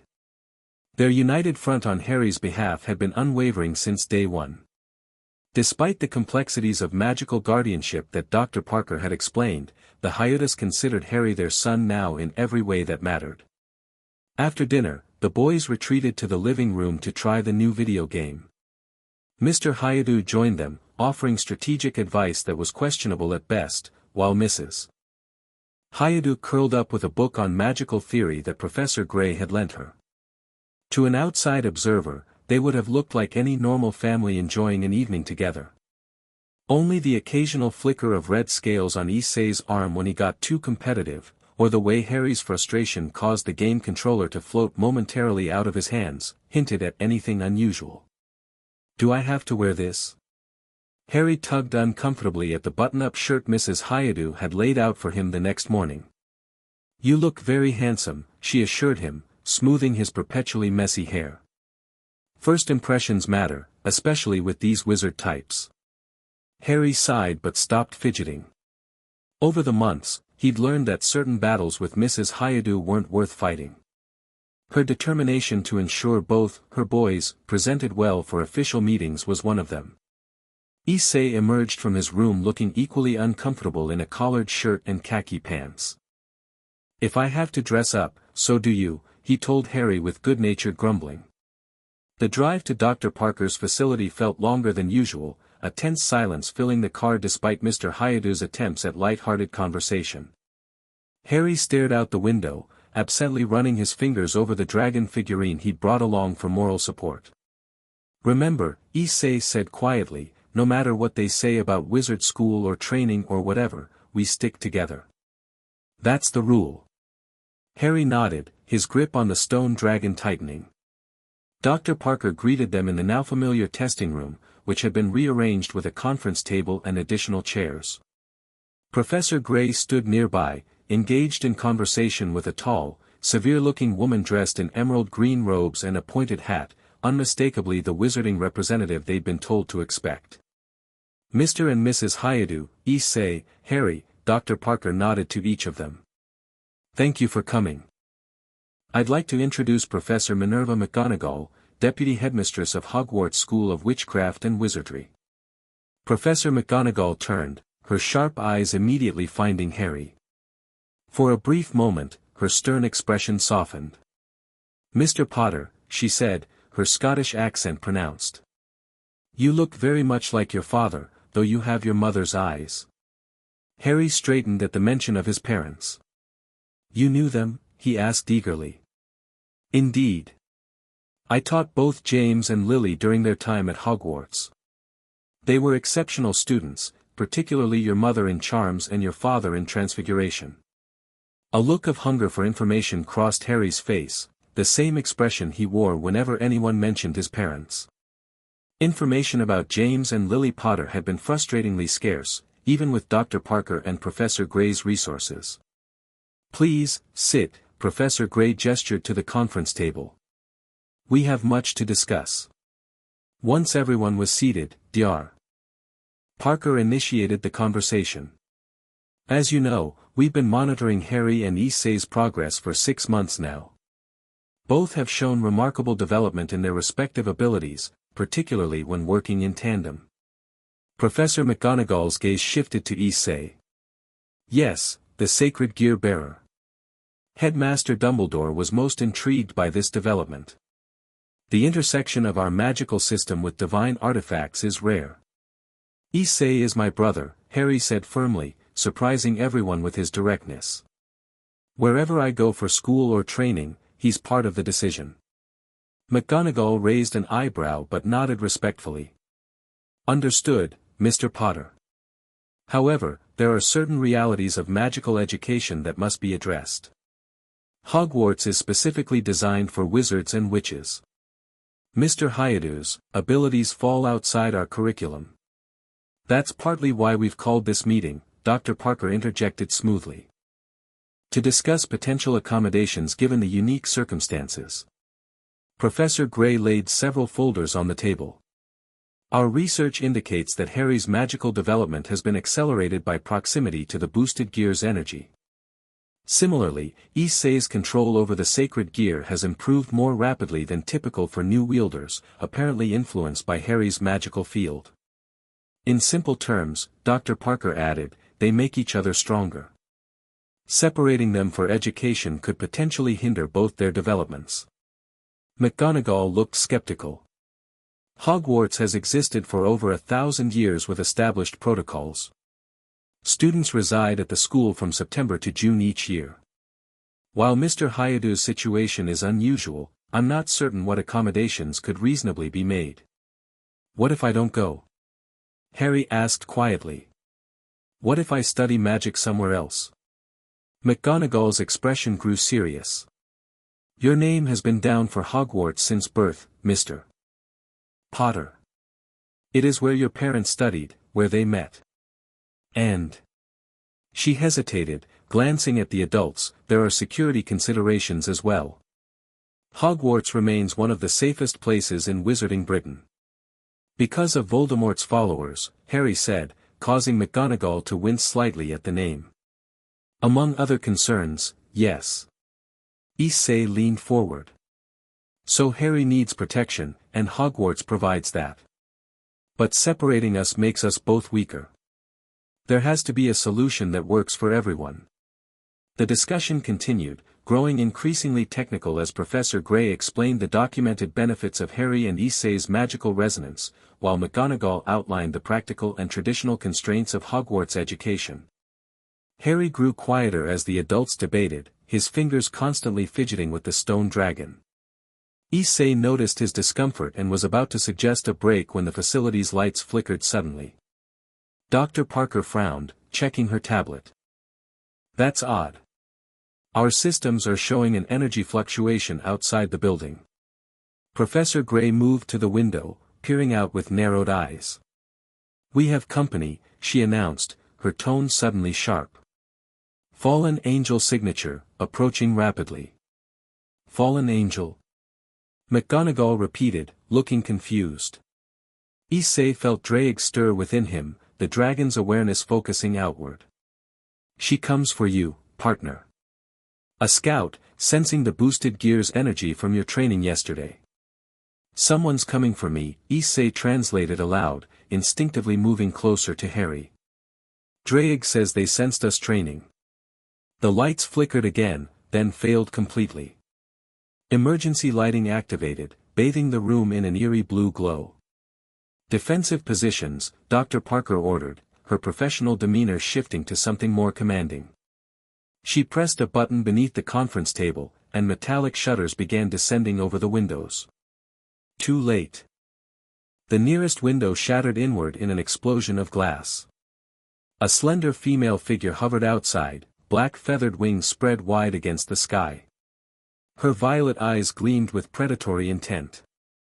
"Red Dragon Emperor," she called, her voice musical despite its menacing tone. Such a small vessel for Draig this time. Issei stepped forward, placing himself between Harry and the window. "Who are you?" "Rainier," she answered with a mocking bow. "I've come to determine if the rumors are true, that a child has awakened one of the Longinus." McGonagall had drawn a wooden wand, her posture protective.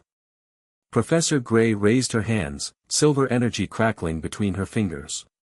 Dr. Parker reached beneath her jacket, producing what looked like a modified pistol. "This facility is under joint protection," Dr. Parker stated coldly. "Leave immediately or face consequences." Rainier laughed, the sound like breaking crystal. "How charming. Humans and their little toys." Her gaze fixed on Issei. "Show me your power, boy. Prove you're worthy of Draig's legacy." Issei felt anger rise within him, not just at the threat to himself, but at the danger this winged woman presented to Harry and his family. The boosted gear responded instantly, red scales racing up his arm. Boosted gear. The familiar gauntlet materialized, emerald jewel glowing. Rainier's eyes widened with interest. So it is true. How fascinating that the Red Dragon would choose such a young host. Her gaze shifted, landing on Harry. "And what's this? A wizard child? The resonance between you is unusual." "Stay away from him," Issei warned, the jewel on his gauntlet pulsing.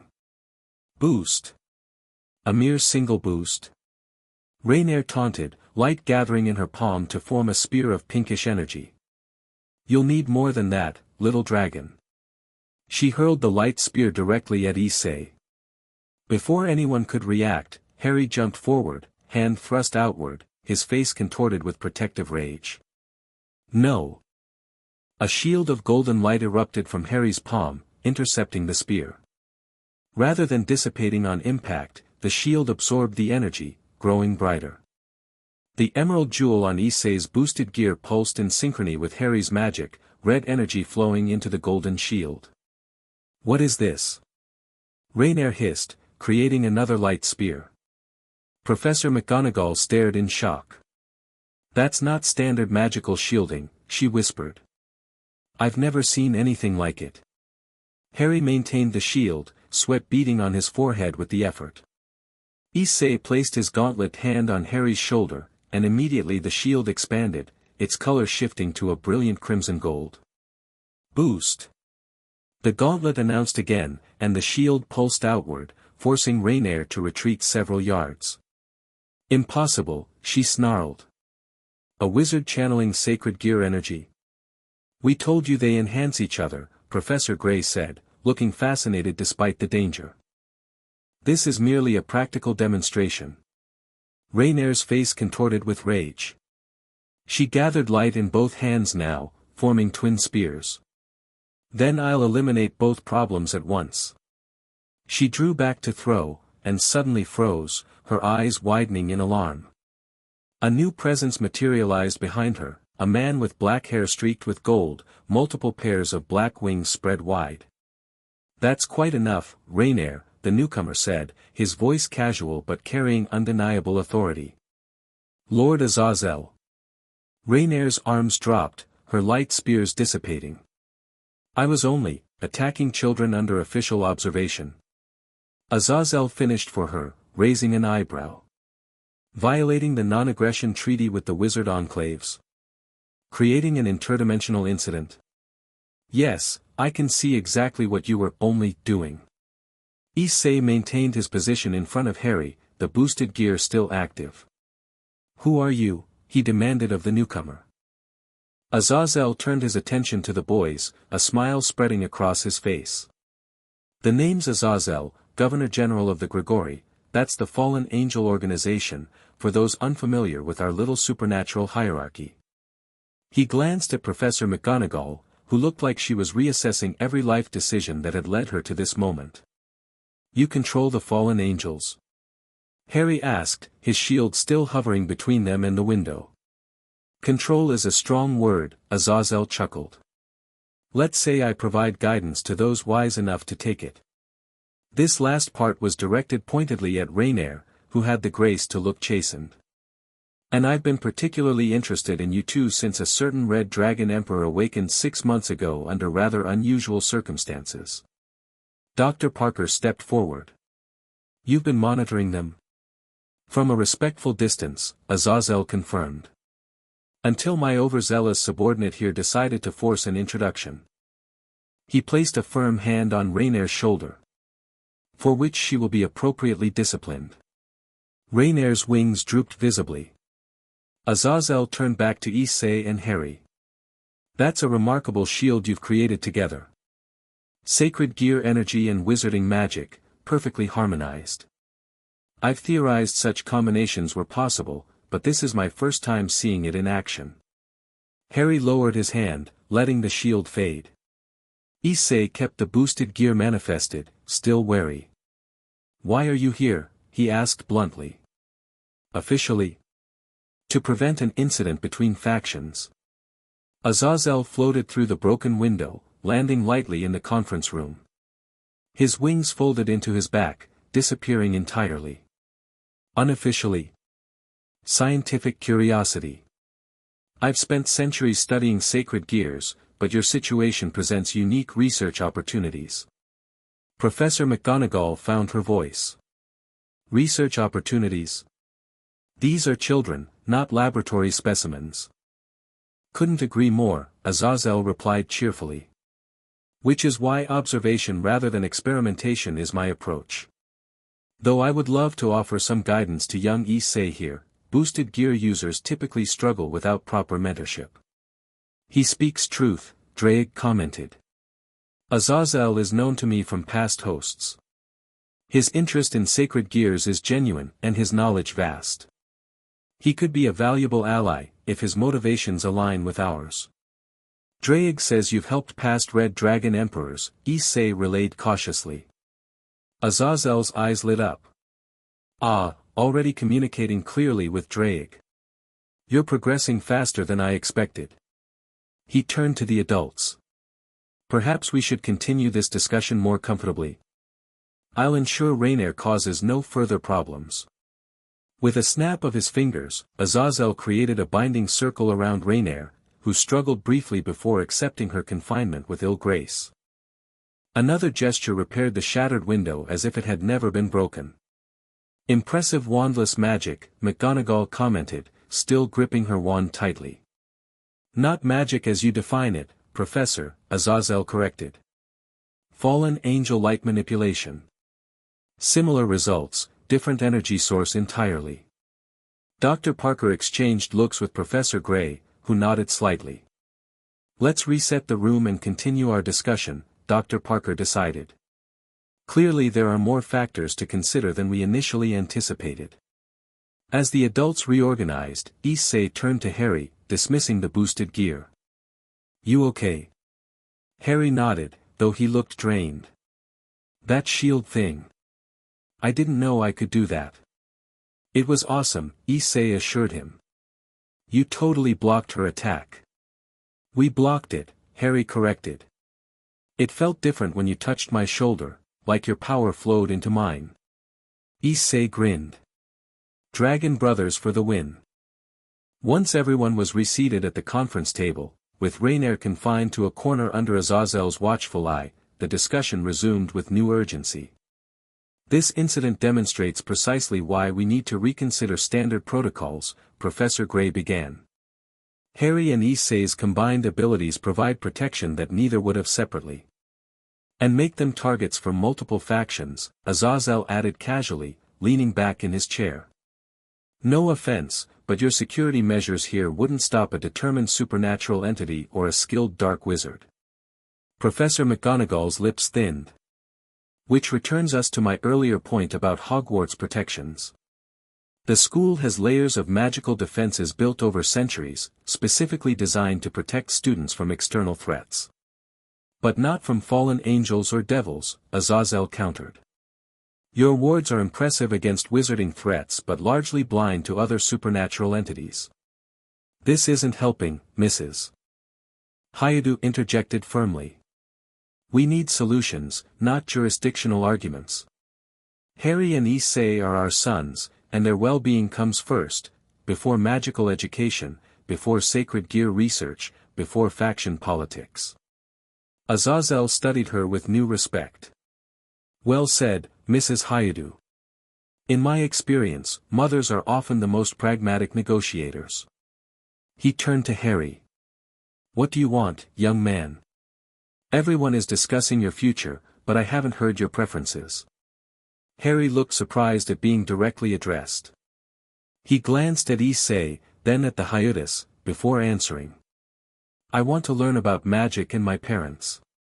I want to go to their school someday. But I don't want to leave my family. He gestured to the Hayudis. They saved me. They're my home now. McGonagall's expression softened.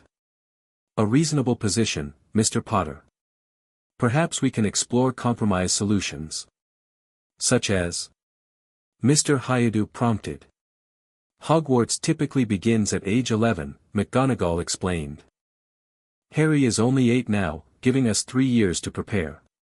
During that time, he could receive preliminary magical education while maintaining his current living situation. When the time comes for Hogwarts attendance, we could potentially arrange for holiday returns to the Hayadu home, and perhaps special provisions for his unique bond with Issei. Azazel nodded thoughtfully.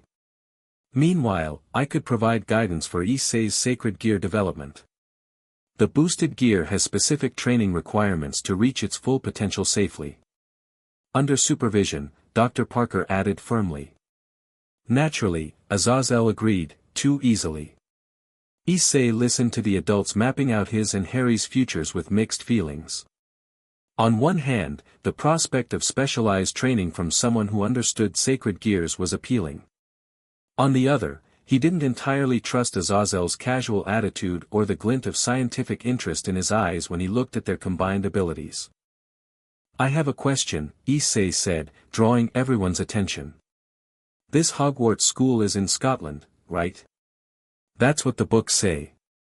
If Harry goes there, we'll be separated by more than just different schools. We'll be in different countries. McGonagall nodded. That is correct. Hogwarts is located in the Scottish Highlands. So how do we maintain the connection that makes us both stronger? Issei pressed.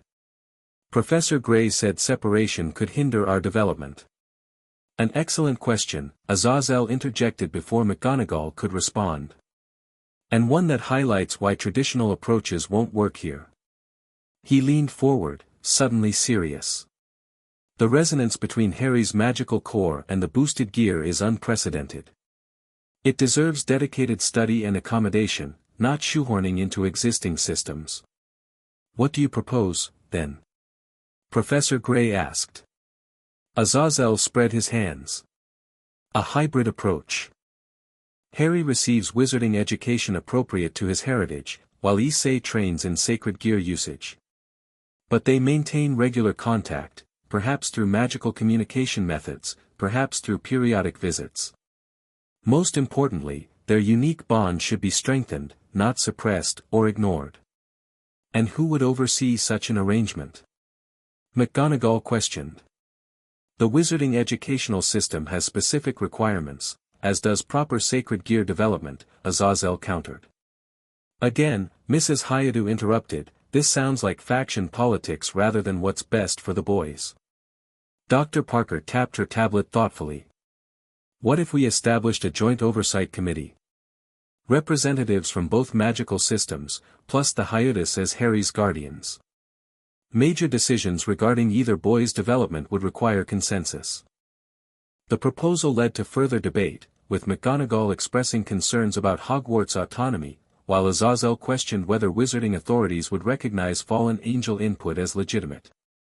Through it all, Harry remained quiet, occasionally glancing at the stone dragon figurine he'd placed on the table. Issei noticed his growing discomfort with being discussed as a problem to be solved rather than a person with agency. "Hey," he whispered to Harry while the adults argued. "No matter what they decide, we stick together, right? Dragon Brothers." Harry nodded gratefully. Dragon Brothers. Their quiet exchange caught Azazel's attention. The fallen angel leader studied them with keen eyes, then abruptly held up a hand, silencing the ongoing debate. "I believe we're overcomplicating this," he announced. "The simplest solution is often best."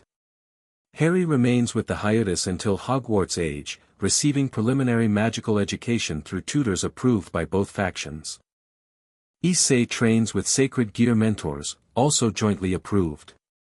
When Harry reaches 11, we reassess based on their developmental progress and the strength of their resonance bond.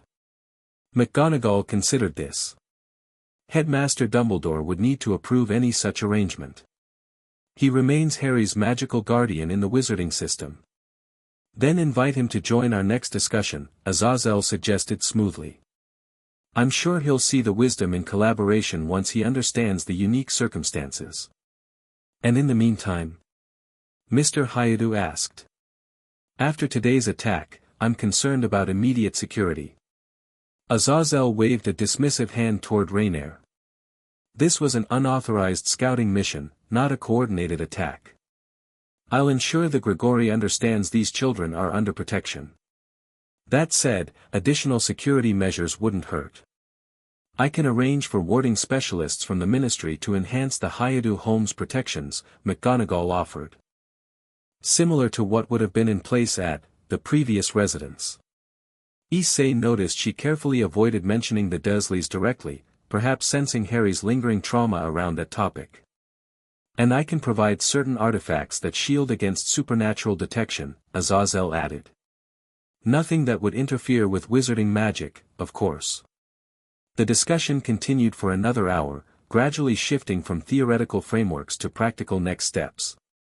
By the end, a tentative plan had been established. Harry would remain with the hiatus, receiving basic wizarding education from ministry-approved tutors. Issei would train with his sacred gear under Azazel's guidance, but with oversight from Dr. Parker's organization. Both magical systems would contribute to security measures for the family. Most importantly to Issei, they would stay together, at least for now. As the meeting concluded, Professor McGonagall approached Harry privately. "Mr. Potter, I brought something I thought you might like to see." From within her robes, she produced a photograph, not a standard photo, but a wizarding one where the figures moved within the frame. A young couple smiled and waved, the woman's vivid green eyes unmistakably similar to Harry's own, the man's untidy black hair and glasses clearly the source of Harry's appearance. "Your parents, on their wedding day," McGonagall explained, her stern voice gentling. "I thought you should have this." Harry accepted the photo with trembling hands. "They're moving," he whispered in awe. "Wizarding photographs do that," she confirmed. "James and Lily were exceptional people, Mr. Potter. Both brilliant students and brave members of our community during very dark times. I look forward to seeing you follow in their footsteps at Hogwarts someday." Harry couldn't take his eyes off the photo. "Thank you," he said, his voice thick with emotion. Issei watched the exchange, seeing a piece of Harry's identity click into place. For all his integration into the Hayadu family, Harry had always hungered for connection to his birth parents, people who had loved him enough to die protecting him, so different from the Dursleys' cruel lies. As they prepared to leave, Azazel approached Issei with a small green gem on a cord. "A communication device," he explained. "If you need assistance with the boosted gear, or if trouble finds you again, channel a small amount of dragon energy into this. I'll respond." Issei accepted it cautiously. Thanks. I guess. Azazel chuckled. Suspicious. Good. The Red Dragon Emperor should never trust too easily. But know this, I genuinely want to see you and Harry reach your potential. The combination of your powers could change the balance between supernatural factions in fascinating ways. We're not weapons, Issei said firmly. No, Azazel agreed, his expression turning serious. You're children with extraordinary gifts and a remarkable bond. That makes you both far more interesting than mere weapons. His eyes glinted with genuine curiosity. I look forward to our training sessions, young dragon. As they finally left the facility, Harry clutched his parents' photograph while Issei fingered the communication gem. Both boys felt the weight of expectations from two magical worlds, but also the strength of their connection to each other. Dragon brothers, Issei repeated quietly as they climbed into the car. Harry nodded, finally looking away from his parents' smiling faces. Always. 3 days after the meeting, a team of wizards arrived at the Hayadu home to establish protective wards. Led by a squat, cheerful witch introduced only as Madame Belby from the Department of Magical Security, they spent hours placing enchantments around the property perimeter. Harry watched in fascination as they worked, recognizing some of the incantations from his study materials but finding others completely new. Issei observed too, the boosted gear manifested at Drake's suggestion to test how the wards responded to sacred gear energy. Interesting, Madame Belby commented when she noticed the dragon energy interacting with her spellwork. The standard muggle-repelling charms seem to recognize your power as magical rather than mundane. That's convenient, means you won't be affected by the disorientation effects when you cross the boundary. What about my parents? Issei asked. They're regular humans. Already accounted for, Belby assured him. We've keyed them specifically into the ward scheme as permitted residents. They'll notice the protections as a slight tingling sensation when crossing the boundary, but nothing more disruptive. While the wizards worked outside, Mr. Hayadu supervised a different type of installation inside.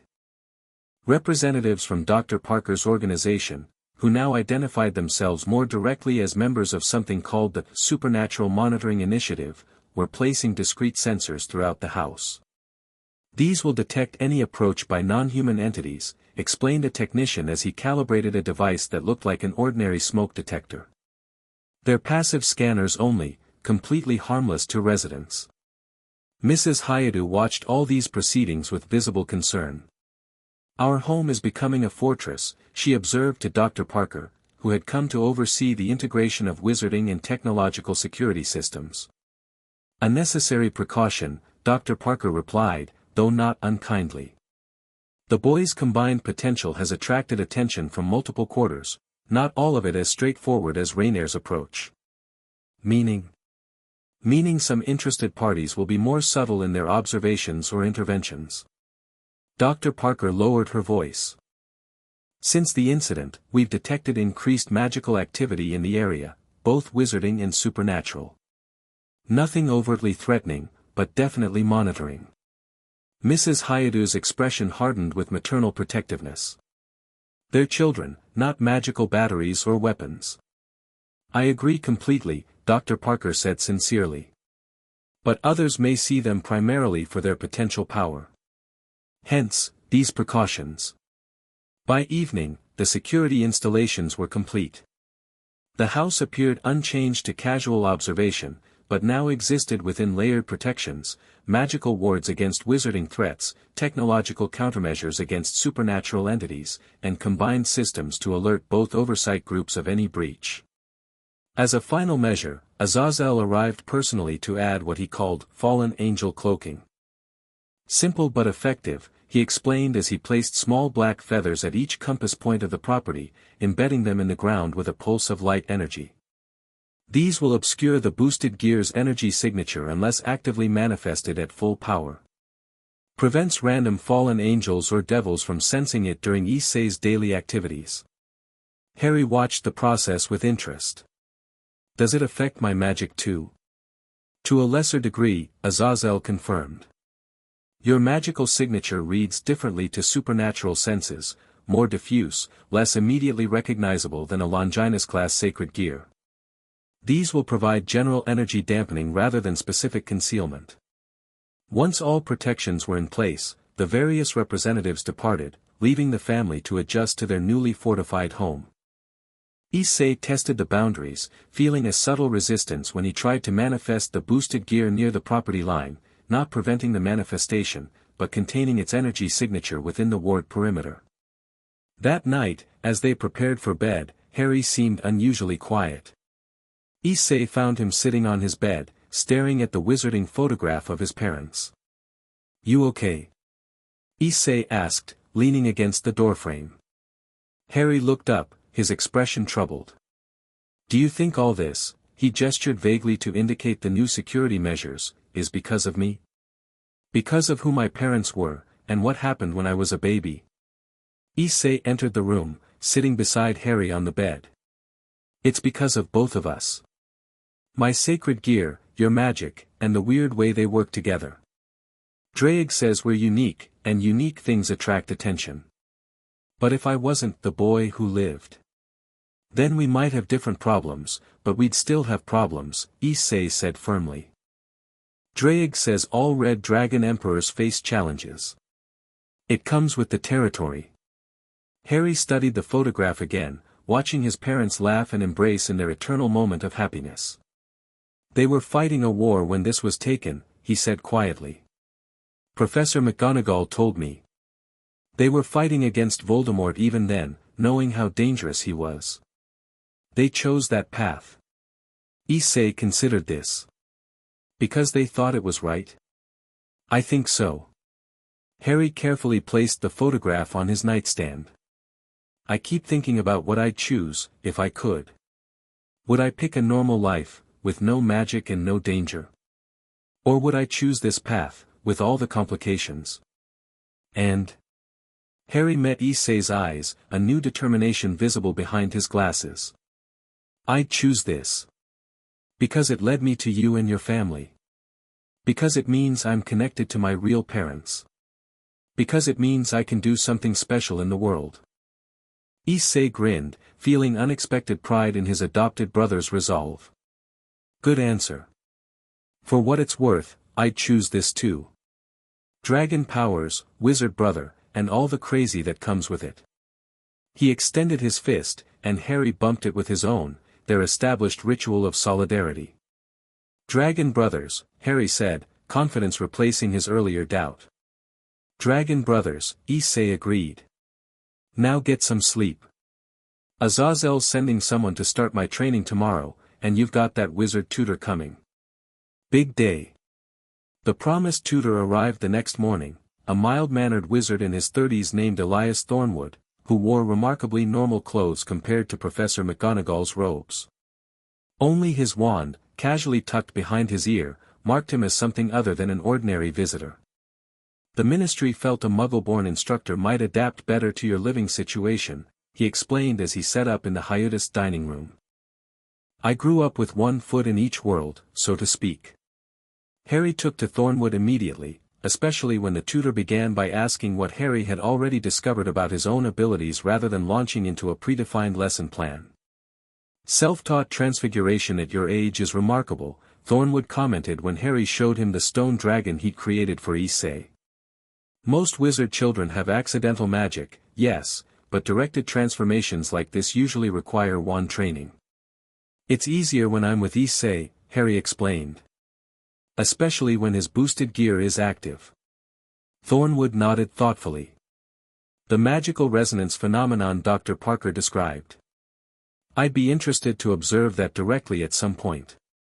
Meanwhile, in the backyard, Issei met his own mentor, a young woman with silver hair and red eyes who introduced herself simply as Lavinia. "Lord Azazel sent me to assess your current capabilities," she explained, her voice soft but carrying an undercurrent of power. "I specialize in magical control and balance, which new sacred gear users often struggle with." Issei manifested the boosted gear, noticing how Lavinia studied it with professional interest rather than the covetous look Rainier had displayed. The boosted gear responds well to your emotions, she observed after watching him perform several dragon shots. But your control wavers when you exceed 3 boosts. The energy overwhelms your physical vessel. Vessel? Issei questioned. Your body, Lavinia clarified. Sacred gear wielders must condition themselves to channel increasing amounts of power safely. Think of it as building a stronger container for the energy, rather than just trying to hold more through willpower alone. The morning passed with both boys absorbed in their respective lessons. When they broke for lunch, they eagerly compared notes. Mr. Thornwood says I need a wand for proper magic, Harry reported between bites of sandwich. But he's going to teach me wandless exercises first to build my magical core strength. Lavinia says I need to meditate to expand my vessel capacity, Issei added, making a face. Sounds boring, but she says it's the only way to handle more boosts without passing out. After lunch, the tutor surprised them by suggesting a joint exercise. We've been instructed to document your resonance effect, Thornwood explained, setting up what looked like a crystal ball on a tripod in the backyard. This will measure magical energy fluctuations while you work together. Lavinia positioned herself across from Thornwood, creating a circle around the boys. We'll start with something simple. Harry will attempt a basic levitation spell while Issei manifests the boosted gear but doesn't activate any boosts. Then we'll progress through increasing power levels. The exercise began straightforwardly enough.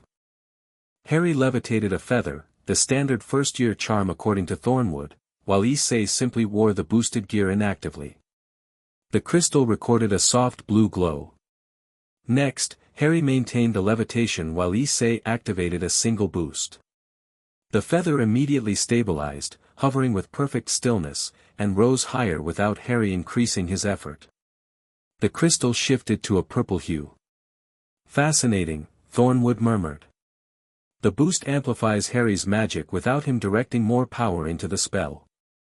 They continued through additional stages, Harry attempting more complex transfigurations while Issei maintained different boost levels, then Issei performing dragon shots while Harry created magical shields of varying strength to contain them. The most dramatic effect occurred when Harry, following Thornwood's instructions, attempted to transfigure a rock into a glass cup, a spell supposedly beyond his current capability. When Issei placed his gauntlet hand on Harry's shoulder and activated 2 boosts, the rock not only transformed into a perfect crystal goblet but also filled itself with water. Merlin's beard, Thornwood breathed, staring at the crystal ball which now pulsed with brilliant gold and crimson light. The energy feedback loop between them is exponential, not additive. Lord Azazel will be very interested in these readings, Lavinia agreed, her normally composed expression showing genuine surprise. By the end of the session, both boys were exhausted but exhilarated. The tangible proof of their unique connection validated what they'd instinctively felt: together, they could achieve magical effects that neither could accomplish alone. As the tutors packed up their equipment, discussing technical details neither boy fully understood, Harry and Issei exchanged tired but satisfied grins. Dragon magic, Harry said, holding up the crystal goblet he'd created. Sacred wizardry, Issei countered, making Harry laugh. Whatever they called it, the day's lessons had confirmed what Azazel and Professor Gray had theorized: Harry and Issei's abilities didn't just coexist, they enhanced each other in ways that crossed the boundaries between magical systems. The weeks that followed established a new routine for the Hayadu household. Mornings were dedicated to normal schoolwork. Both boys attended the local school, where Harry was gradually catching up to his age group after years of forced underperformance with the Dursleys. Afternoons brought magical training, with Thornwood and Lavinia alternating days or sometimes working together to develop exercises that leveraged the boys' resonance effect.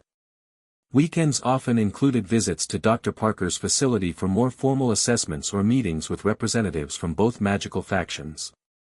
Professor McGonagall returned twice, once accompanied by a tiny wizard professor named Flitwick who specialized in charms and nearly fell off his chair when Harry casually levitated his teacup wandlessly during their conversation.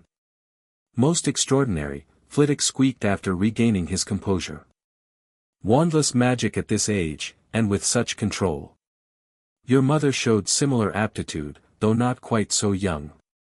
Harry treasured these small insights into his parents almost as much as the additional wizarding photographs McGonagall provided, James in Quidditch robes, Lily surrounded by books in what must have been the Hogwarts library. Azazel made sporadic appearances, usually arriving unannounced to observe training sessions or offer cryptic advice before disappearing again. Despite his casual demeanor, Issei noticed the fallen angel leader watched their progress with intense scientific curiosity. "He's using us as research subjects," Issei complained one evening after Azazel had spent an hour documenting the energy patterns produced when Harry's shield magic combined with the boosted gear. "Probably," Harry agreed, not particularly bothered. "But we're learning too, right?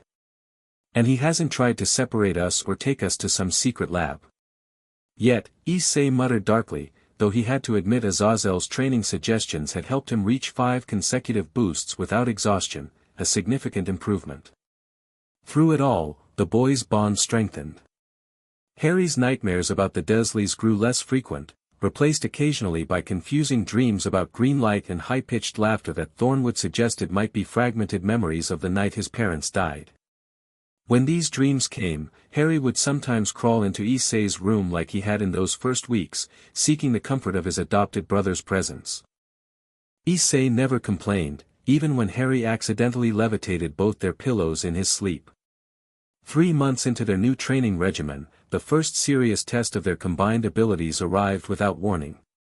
The boys were walking home from school, taking their usual shortcut through the small wooded area near their neighborhood.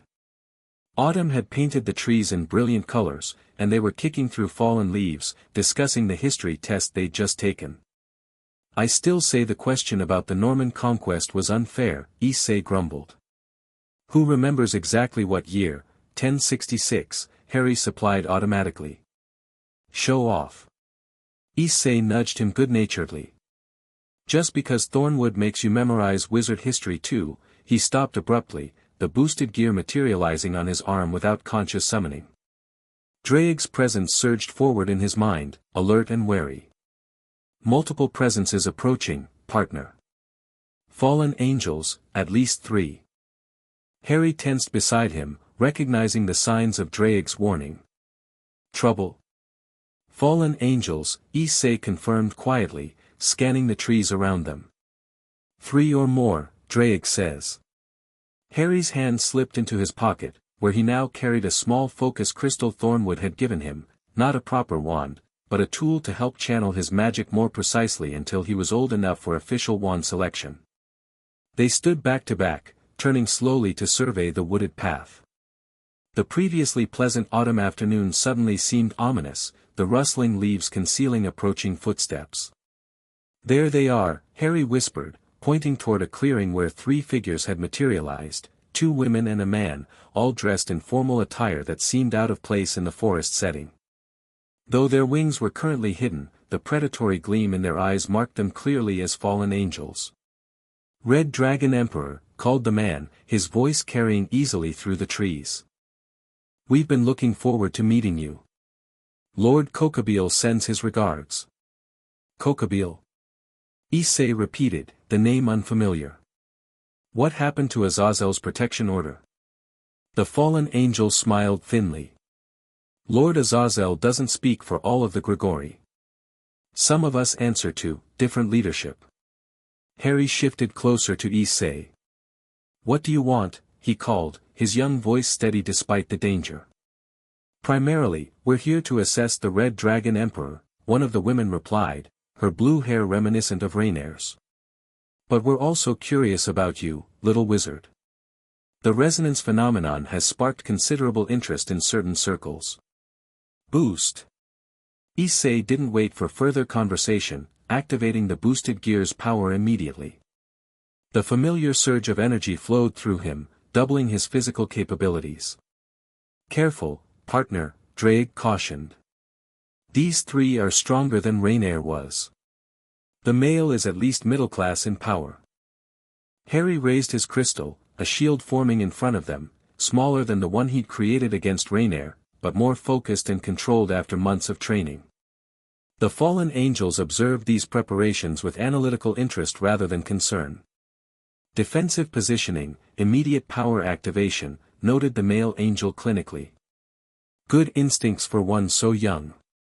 But we're not here to fight, necessarily. Then what do you want? Issei demanded, maintaining his guard. A demonstration, said the second female, her crimson eyes glinting. Lord Kokabeel wishes to understand your capabilities firsthand.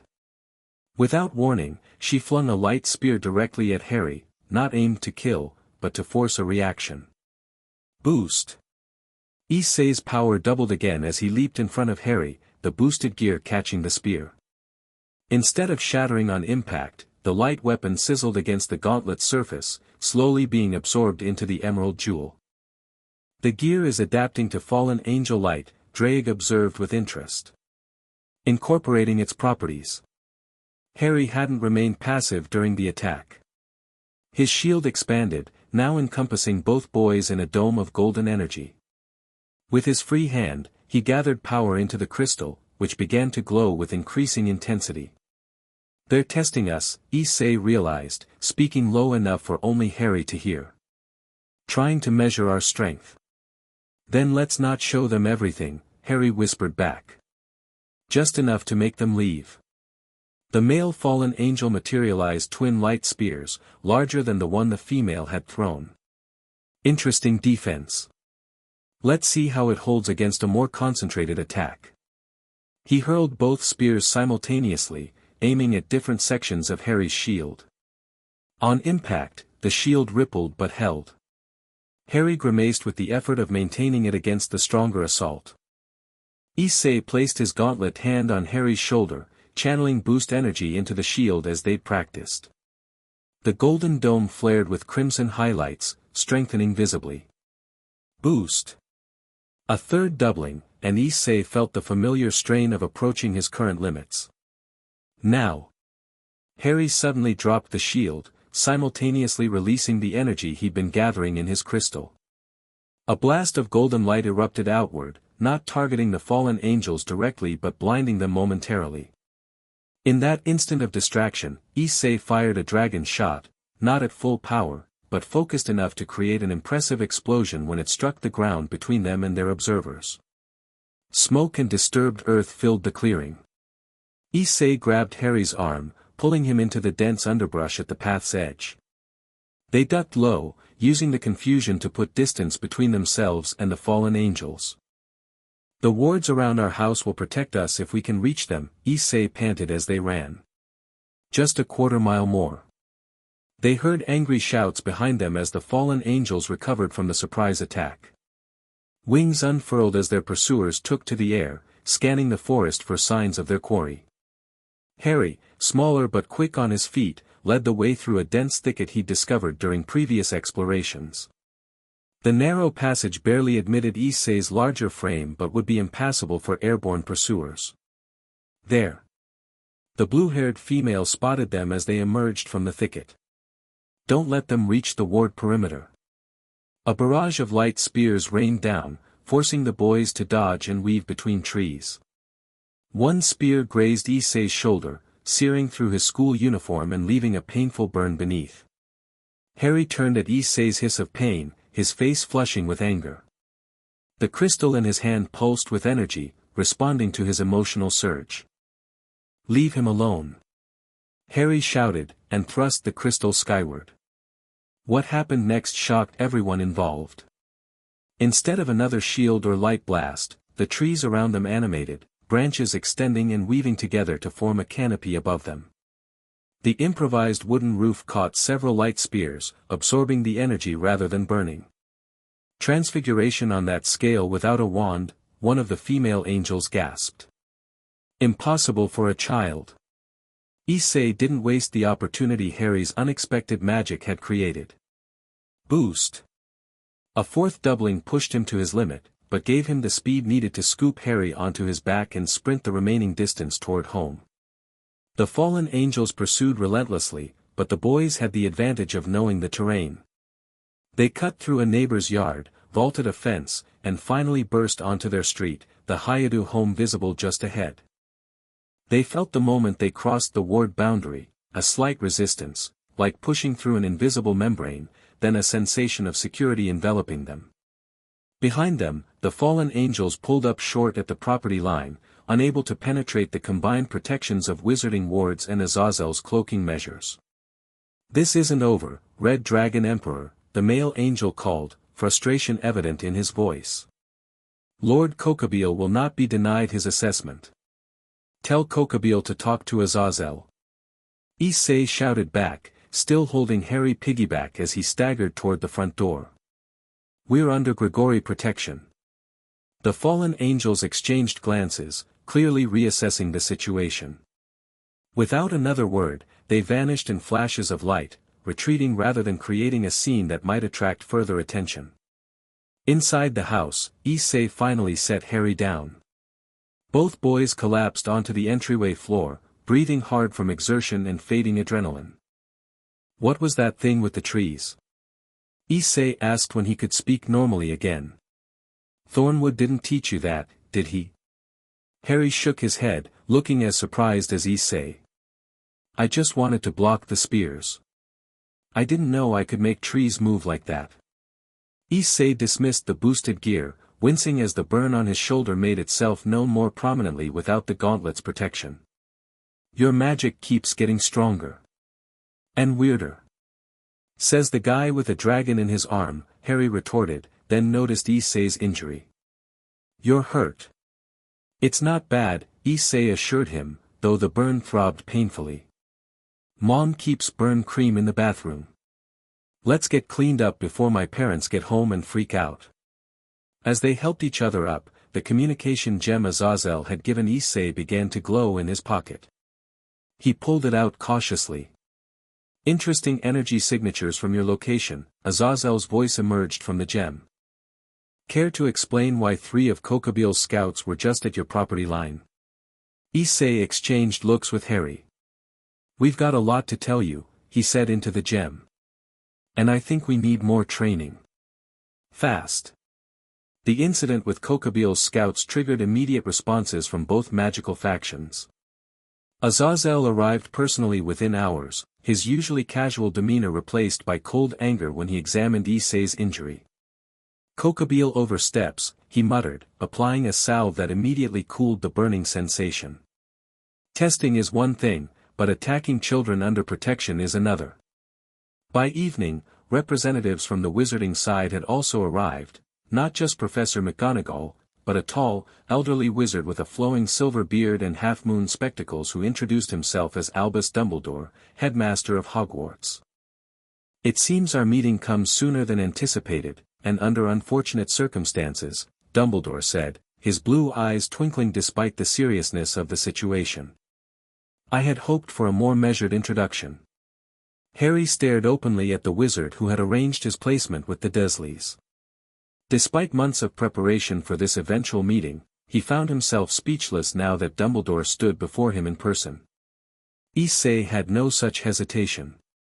"Why did you leave Harry with people who hated him?" he demanded, positioning himself slightly in front of his brother. Rather than taking offense, Dumbledore regarded Issei with what appeared to be approval. "A fair and direct question. The answer, unfortunately, is more complicated than I would wish." He turned to Harry. "I placed you with your mother's sister because the blood connection created powerful protective magic that kept you hidden from those who might wish you harm." "They hurt him," Issei pressed, unwilling to let the matter drop despite the adult's discomfort. "For years. You never checked." Dumbledore's expression grew solemn. "I monitored from a distance, through intermediaries who reported your physical safety but, it seems, overlooked your well-being. For that failure, Harry, I offer my sincere apology. An old man's mistake, believing blood ties would overcome personal prejudices." Harry finally found his voice. "You knew they hated magic. That they'd hate me for having it?"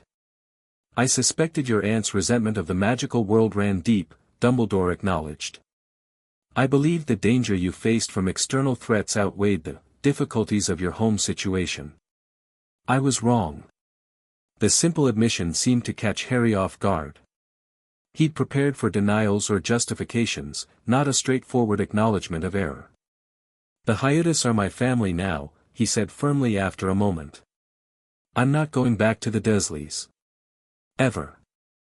That much was clear from the moment young Issei activated the boosted gear in your defense, Dumbledore agreed, his eyes shifting to Issei's arm where the sacred gear remained dormant but ready. "What remains is determining the best path forward for your unique situation." The discussion moved to the dining room, where the adults debated security measures and educational arrangements while the boys listened. Azazel and Dumbledore, meeting for the first time, circled each other verbally like wary predators sharing territory. "Your wards failed to detect fallen angel incursion," Azazel pointed out. "A critical vulnerability. And your faction appears divided in its approach to these children," Dumbledore countered smoothly. "Internal conflicts that leak into external protection are equally concerning." Issei's parents, initially intimidated by the gathering of magical authorities in their home, gradually found their voice as the conversation continued. "With all due respect to your various powers and positions," Mr. Hyudu interjected during a particularly heated exchange about jurisdictional responsibility, "Harry and Issei are children first, magical assets second. Any solution must prioritize their development as people, not just as wizard or sacred gear user." His words created a momentary pause in the debate. Dumbledore's eyes twinkled with something like approval, while Azazel leaned back in his chair, a thoughtful expression replacing his argumentative stance. "Well said," McGonagall agreed, looking relieved that someone had redirected the conversation. "Perhaps we should ask the boys themselves what they want, given today's events." All eyes turned to Harry and Issei, who exchanged glances, silently communicating as they often did now after months of working together. "We want to stay together," Harry began. "And continue living here with the Hyutis. But we also need better training," Issei added.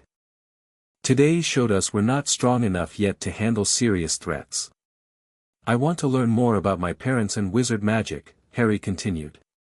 "But not if it means leaving Issei behind. And I need to get stronger with the boosted gear, but not if it means Harry's education suffers," Issei finished. Dumbledore's silver eyebrows rose slightly. "Most eloquently expressed.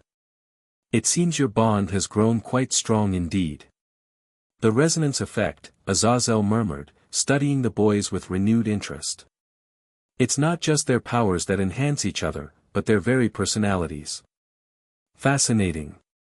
After hours of discussion, a new arrangement was established. The security around the Hyudu home would be enhanced with contributions from both factions, stronger wards from the wizarding side, more sophisticated cloaking from the supernatural entities. Harry's magical education would intensify, with additional tutors approved by Dumbledore personally. Issei would receive more formalized sacred gear training under Azazel's direct supervision rather than through intermediaries. Most significantly, a proper evaluation of their resonance phenomenon would be conducted, with the goal of developing training methods that leveraged their unique connection rather than separating their magical systems. "When the time comes for Hogwarts attendance," Dumbledore concluded, "we will revisit the question of accommodation for your bond. Much may change in the coming years as you both develop." As the meeting concluded, Dumbledore asked for a private moment with Harry. Issei initially refused to leave his brother alone with the wizard, but Harry assured him it was okay. "I'll be right outside if you need me," Issei promised, stepping reluctantly into the hallway where he could still see them through the doorway. Dumbledore regarded Harry thoughtfully once they had relative privacy. "I must say, Harry, you have found yourself a most devoted protector in young Issei." "He saved me," Harry said simply. "He's my brother now." "So I see." Dumbledore's expression grew more serious. "There is something I must ask you, Harry. Since coming to live with the Hyutis, have you experienced any unusual dreams? Perhaps involving a dark corridor, or a high, cold laugh?" Harry stiffened. "Sometimes I dream about green light and screaming. And lately, sometimes there's laughing too." "How did you know?" "These may be more than ordinary dreams," Dumbledore said carefully. "When Voldemort attempted to kill you as an infant, he left more than just the scar on your forehead. There is a connection between you, one that we do not fully understand, but which may manifest through such dreams. Harry unconsciously touched his lightning bolt scar. A connection? Like, he's still out there somewhere. Many believe Voldemort was destroyed the night your parents died, Dumbledore replied, neither confirming nor denying. But I have reason to suspect otherwise. If your dreams grow more frequent or detailed, I would ask that you inform Professor McGonagall or myself immediately. Does this have something to do with why those fallen angels are interested in me and Issei? Harry asked, demonstrating perception beyond his years. Dumbledore smiled slightly. You are quite astute, Harry. No, I believe the fallen angels' interest stems primarily from Issei's sacred gear and your unusual magical resonance. However, should Voldemort ever return, your combined abilities would certainly attract his attention as well. Harry nodded solemnly. I'll tell you if the dreams get worse, he promised. As long as it doesn't mean leaving the hiatus. Your home is here now, Dumbledore assured him. That much is clear. Your mother's blood protection may have ended, but you have found something perhaps equally powerful in its place, a chosen family willing to stand against any threat to protect you. His eyes moved briefly to Issei, still watching vigilantly from the doorway. Including, it seems, argumentative old wizards like myself. Harry followed his gaze and smiled. Issei takes the big brother role very seriously. As well he should, Dumbledore replied, rising from his seat. Blood makes relatives, Harry, but love makes family. You have been fortunate to find both. In the weeks following the attack, Harry and Issei's training intensified significantly. The casual tutoring sessions transformed into rigorous daily practice, with both boys pushed to expand their capabilities under the watchful eyes of increasingly qualified instructors. For Harry, this meant not just theoretical knowledge of wizarding magic but practical applications beyond his years. Thornwood was joined by a rotation of specialists, a transfiguration expert who marveled at Harry's intuitive grasp of material transformation, a defensive magic instructor who helped refine his shield techniques, and occasionally Professor Flitwick himself, who delighted in Harry's growing arsenal of charms. Your mother had the same affinity for layering spell effects, Flitwick commented during one session, watching Harry combine a levitation charm with a color-changing spell to create floating, glowing bubbles. She often saw connections between magical disciplines that others missed. Issei's training took a more physical turn. Azazel had assigned a fallen angel named Barakiel to oversee his sacred gear development, supplementing Lavinia's control exercises with combat training. The boosted gear's primary limitation is the wielder's body, Barakiel explained during their first session, his stern demeanor a sharp contrast to Azazel's casual approach. You can double your power indefinitely, but if your physical form can't channel it properly, you'll destroy yourself before defeating any enemy. This meant grueling conditioning exercises alongside power management techniques. Issei learned to distribute boost energy throughout his body evenly, preventing the buildup in any single area that had previously led to exhaustion. By mutual agreement, the boys dedicated at least 1 hour each day to joint training, experimenting with their resonance effect under controlled conditions. These sessions produced the most dramatic results, and the most interest from their various instructors. The interaction defies conventional magical theory, remarked Professor Gray, who frequently observed these joint sessions. The sacred gear energy should disrupt wizarding magic, not enhance it. Similarly, wizard magic should interfere with the boosted gear's divine properties. Instead, they amplify each other. Azazel, making one of his periodic appearances, seemed less surprised. Divine artifacts were designed to interact with human potential. Wizard magic, while systemically different from other human magic types, remains fundamentally human in origin.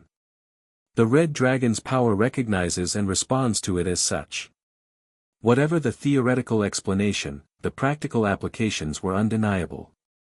Harry's magical control grew exponentially when working in tandem with an active boosted gear, while Issei found he could maintain higher boost levels for longer periods when Harry's magic flowed alongside his dragon energy. Boost. The now familiar announcement echoed through the training facility as Issei reached his 6th consecutive doubling, a new personal record. Harry stood beside him, one hand on Issei's gauntlet arm, his focus crystal held in the other. A dome of golden energy surrounded them both, pulsing with red highlights that synchronized with the emerald jewel on Issei's boosted gear. "How does it feel?" Professor Gray called from behind the observation barrier. "Stable," Issei reported, surprise evident in his voice. 6 boosts had previously left him shaking with excess energy. "The overflow is channeling into Harry's shield instead of back into me." "Magical current redistribution," Azazel murmured, making notes on a tablet. "The wizard's natural magic is acting as a pressure release valve for the sacred gear energy." Boost. 7 doubles now, territory Issei had never reached before. "I can feel it," Harry said, his voice tight with concentration. "Like having lightning under my skin, but controlled. Directed."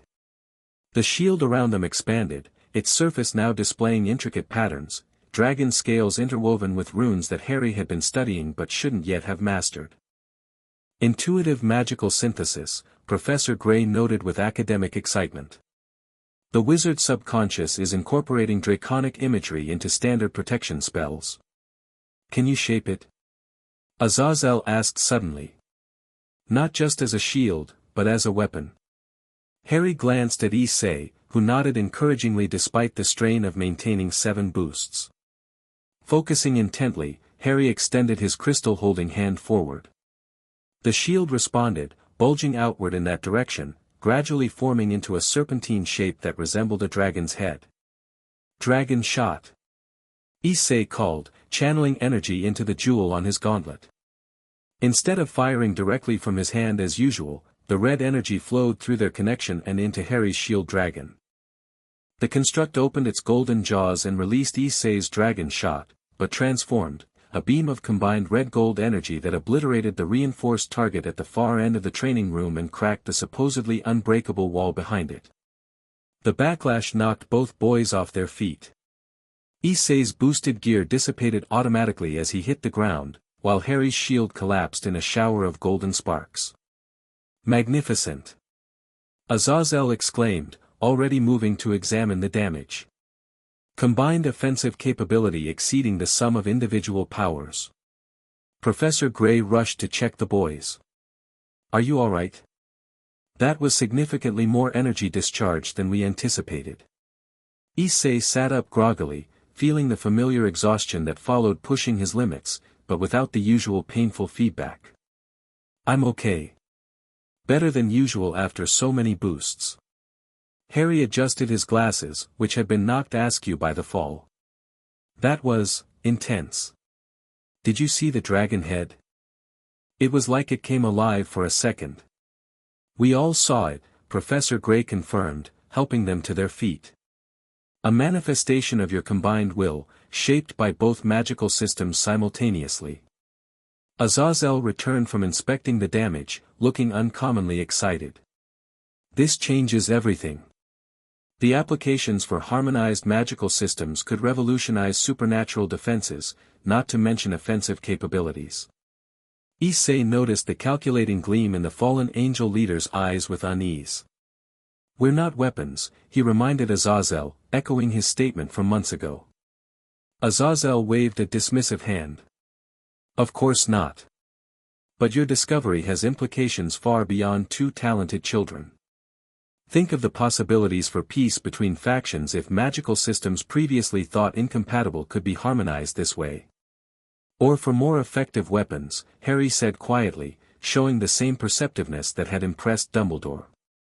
Azazel's expression sobered. "There is always that risk with any advancement," he acknowledged.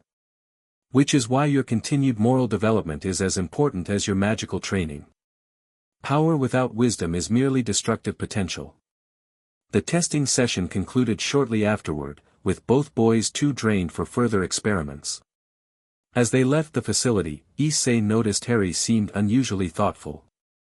"What's on your mind?" he asked as they climbed into the hiatus car. Harry fidgeted with his focus crystal. I've been thinking about what Dumbledore said about Voldemort maybe not being completely gone. And about how everyone keeps being so interested in our combined powers. And I think we need to be careful who we trust, Harry said quietly. Everyone has their own reasons for helping us train. Azazel wants to study sacred gears. Dumbledore wants to prepare for Voldemort maybe coming back. The Ministry people want to keep the wizard world secret. Issei nodded slowly. So we watch out for each other. Make our own decisions about how to use our powers. Exactly, Harry agreed. Dragon brothers first, everyone else second. They bumped fists, reaffirming their pact as they had countless times over the months. But this time, something unexpected happened. A brief flash of golden red light sparked where their fists met, like a miniature version of their combined energy beam. Both boys stared at their hands in surprise. Did you do that on purpose? Issei asked. No, Harry shook his head. Did you? No way. Boosted gear isn't even active. They exchanged puzzled looks, then simultaneous grins. Our resonance is getting stronger, Harry hypothesized. Even without trying, Issei agreed. That's either really cool or kind of scary. Maybe both, Harry decided, watching the last sparks of energy fade from his fingertips. Definitely both. As winter settled over Surrey, bringing unusual snowfall that transformed the neighborhood into a postcard-perfect scene, the Hayadu home prepared for its first Christmas with Harry. Mrs. Hayadu approached the holiday with heightened enthusiasm, determined to make it memorable for the boy who had never experienced proper Christmas celebrations. The Dursleys never gave you presents, she had asked incredulously when the subject first arose during decorating preparations. Harry had shrugged, attempting casualness despite the old hurt visible in his eyes. Sometimes I got a clothes hanger or old socks. Dudley got dozens of gifts. This disclosure had prompted Mrs. Hayadu to embark on a secret shopping mission that Mr. Hayadu jokingly referred to as Operation Christmas Avalanche, warning Harry to expect unprecedented levels of holiday spirit. Meanwhile, the boys continued their training, now advanced enough that both magical factions had grudgingly approved occasional supervised excursions beyond the protected Hayadu property. These carefully monitored outings allowed them to practice in varied environments, forests for stealth work, abandoned quarries for higher power exercises, even once a mountain lake where they tested Harry's newly developed water manipulation in conjunction with Issei's dragon shot to create steam-based concealment. No further confrontations with Cocobeel's fallen angels had occurred, though Azazel warned that the rogue faction leader remained interested in the boys' development. Political maneuvering within the Grigori has temporarily distracted him, Azazel explained during a training session. But Cocobeel's fascination with war and power means he won't overlook potential weapons indefinitely. We're not, Issei began his usual protest. Weapons, yes, I know, Azazel finished for him, smiling slightly. But Cocobeel doesn't share your perspective. To him, power exists to be used. The boosted gear alone would interest him, combined with Harry's unusual magical affinity, you represent a particularly tempting target. Despite this concerning information, the immediate threat level seemed to have decreased. The enhanced security measures around the Hayadu home functioned perfectly, detecting and logging occasional supernatural observations but preventing any actual approaches. This relative calm allowed for something approaching normal life to resume between training sessions. The boys attended school regularly, with Harry now fully caught up academically and even excelling in several subjects. They played video games, argued about movies, and built an epic snow fort in the backyard that Mr. Hayadu insisted was structurally unsound, until Harry surreptitiously reinforced it with magic. Issei even resumed his friendship with his old school friends Matsuda and Motohama through video calls, though he carefully avoided mentioning dragons, magic, or anything remotely supernatural during their conversations. They keep asking when we're moving back to Japan, Issei told Harry after one such call. I don't know what to tell them anymore. Harry looked up from his wizard history book, a concerned expression crossing his face. Do you want to go back? I mean, your family moved here for your mom's job, but now you're stuck with all this sacred gear training and protection stuff because of me. Don't be stupid, Issei replied immediately. We're here because we're supposed to be. If we hadn't moved to England, I wouldn't have found you, and the boosted gear might never have awakened. But don't you miss your old life? Your friends and stuff? Issei considered this seriously. Sometimes, he admitted. But this is more important. Drake says the boosted gear awakens when it's needed, when the Red Dragon Emperor is meant to face certain challenges. So we're exactly where we're supposed to be. Harry smiled, relieved. Dragon Brothers. Dragon Brothers, Issei confirmed. Now help me with this stupid English essay. How am I supposed to write 3 pages about a poem that's only 10 lines long? 2 days before Christmas, an unexpected visitor arrived at the Hayadu home. The doorbell rang during dinner, revealing a disheveled Lavinia on the doorstep, her silver hair matted with what looked disturbingly like blood. Apologies for the intrusion, she said formally despite her condition. Lord Azazel sent me. We have an emergency situation. Mr. Hayadu quickly ushered her inside while Mrs. Hayadu gathered first aid supplies. The boys exchanged alarmed glances as Lavinia collapsed onto the living room couch, clearly exhausted. What happened?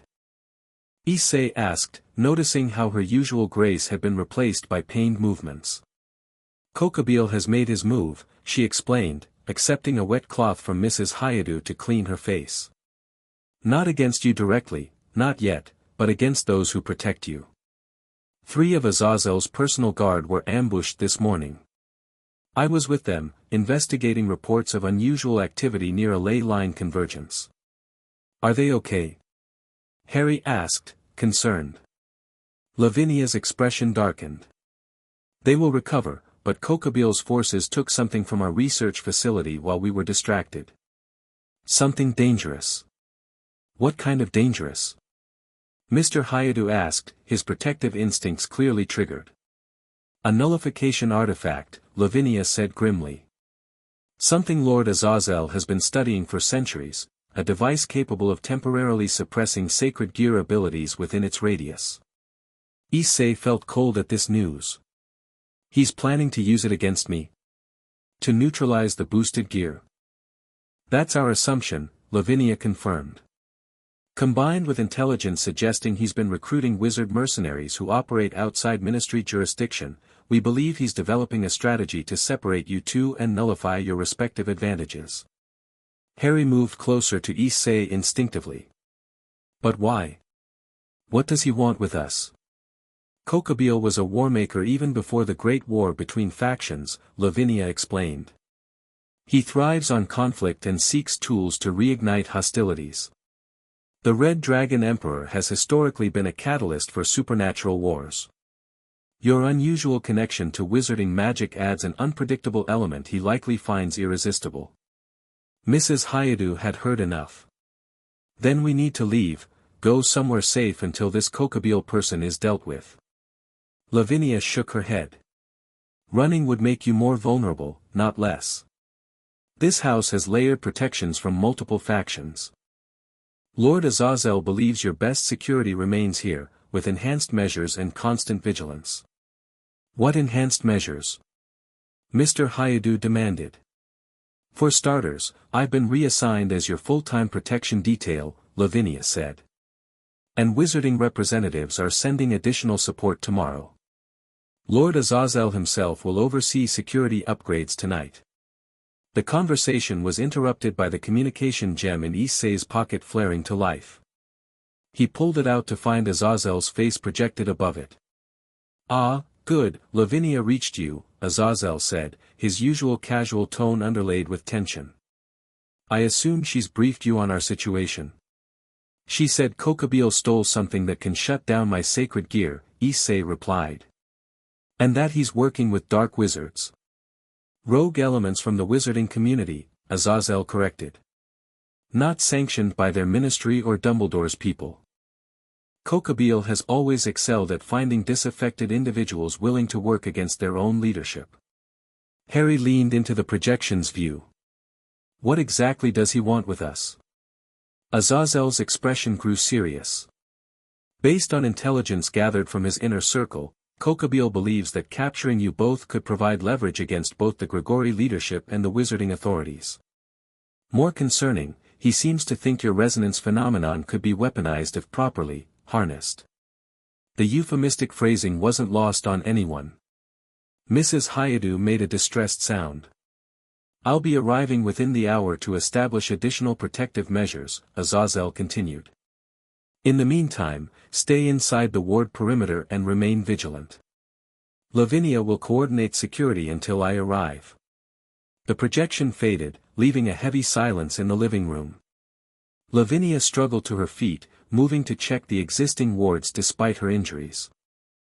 I don't like this, Issei's father said quietly. We've trusted these supernatural factions with our son's safety, but now it seems their internal conflicts are creating the very danger they're supposed to protect against. That's the nature of faction politics, Lavinia replied without turning from her inspection of the ward anchors. Lord Azazel represents the moderate Grigori leadership. Kokabeel leads those who wish to return to more aggressive policies. Similar divisions exist within Devil Society and even among angels, though they're less prone to open rebellion. Harry had gone quiet, a familiar look of concentration on his face. Issei recognized it as his processing new information expression. What are you thinking? He asked his brother softly. That maybe we've been training wrong, Harry replied, equally quiet. We've been focusing on making our powers stronger individually, then seeing how they work together. But what if we should be developing something new? Something that's neither sacred gear nor wizard magic, but a true combination. Issei considered this. Like that dragon shield we created during testing? Exactly. But intentional, not accidental. Something Kokabeel wouldn't know how to counter because no one's seen it before. The idea had merit. Their resonance effect had consistently produced unexpected results when they stopped trying to maintain separation between their magical systems and instead allowed them to flow together naturally. Draig, what do you think? Issei asked internally. The hatchling's instincts are sound, the dragon replied after a thoughtful pause. Traditional approaches create predictable vulnerabilities. A truly harmonized system might transcend the limitations of either power source individually. Issei relayed this assessment to Harry, whose eyes lit up with vindication. We should start experimenting right away, Harry urged. Before Kokabeel makes his move. Not tonight, Mrs. Hayadu interjected firmly, having overheard their conversation. You both need rest and a clear plan. Tomorrow, when Azazel and the wizard representatives are here, you can propose your idea under proper supervision. Reluctantly, the boys agreed, though neither felt particularly sleepy with the threat of Kokabeel looming. They retreated to Issei's room instead, speaking in hushed tones as they brainstormed potential approaches to truly integrating their abilities. The problem is mental barriers, Harry explained, sketching diagrams on a notebook. Thornwood says wizard magic works through specific mental pathways developed through generations of practice. We learn spells as separate techniques because that's how the knowledge has been organized and passed down. And sacred gears have their own operating system, Issei added. Draig says the boosted gear responds to emotional states and willpower because that's how the biblical God designed it, to amplify human potential through passion and determination. But what if we create a new mental framework? Something that doesn't treat them as separate systems at all. They continued theorizing late into the night, even after Azazel arrived and set about reinforcing the property's protections. The low hum of powerful magic being woven around their home provided a constant reminder of the danger, but also spurred their creativity. By morning, they had developed a rough concept for what they were calling resonance harmony, a technique that would treat Harry's magical energy and Issei's sacred gear power as complementary aspects of a single system rather than separate forces working in parallel. The arrival of wizard representatives, this time not just tutors but actual aurors, the magical law enforcement officers they'd learned about from their studies, created an opportunity to present their idea to both factions simultaneously. It's not about boosting magic or enhancing the sacred gear, Harry explained to the assembled adults in the living room, which now resembled a combined military and magical command center. It's about creating a third type of energy that incorporates elements of both but follows its own rules. Theoretically intriguing, acknowledged the lead Auror, a weathered wizard named Proudfoot. But developing new magical systems typically takes decades of research, not improvisation by children during a crisis. Under normal circumstances, perhaps, Azazel countered, looking more interested than skeptical. But these aren't normal children, and their resonance already operates outside established magical parameters. What exactly did you have in mind, boys? Issei took over, describing their concept of synchronized energy flow, the boosted gear's doubling ability applied not just to physical attributes or to Harry's spells, but to the very connection between their magical cores. Think of it like two rivers joining to form something more powerful than either alone, he said. Not just mixing, but creating a new current with different properties. The explanation led to heated technical debate among the magical experts, with terms like thaumic resonance and divine energy transference being thrown around with increasing complexity.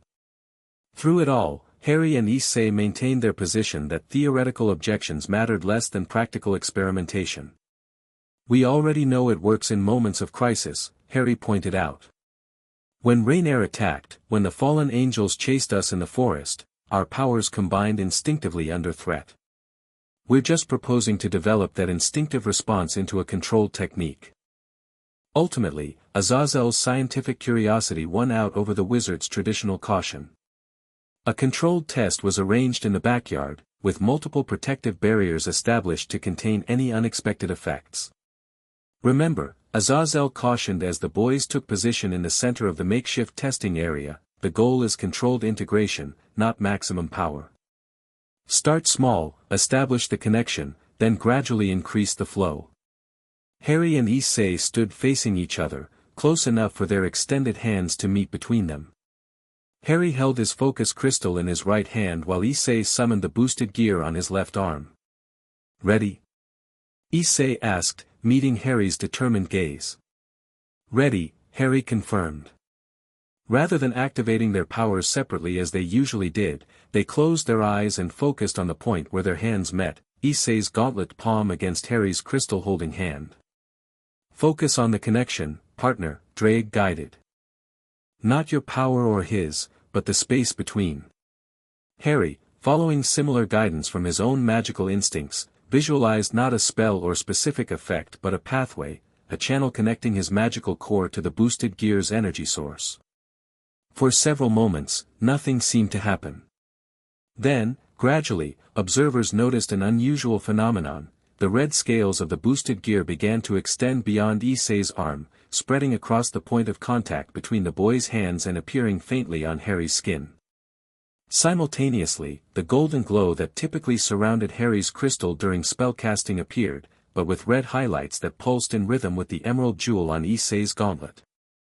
Remarkable, whispered Proudfoot, all skepticism forgotten as he watched the visible manifestation of magical synthesis.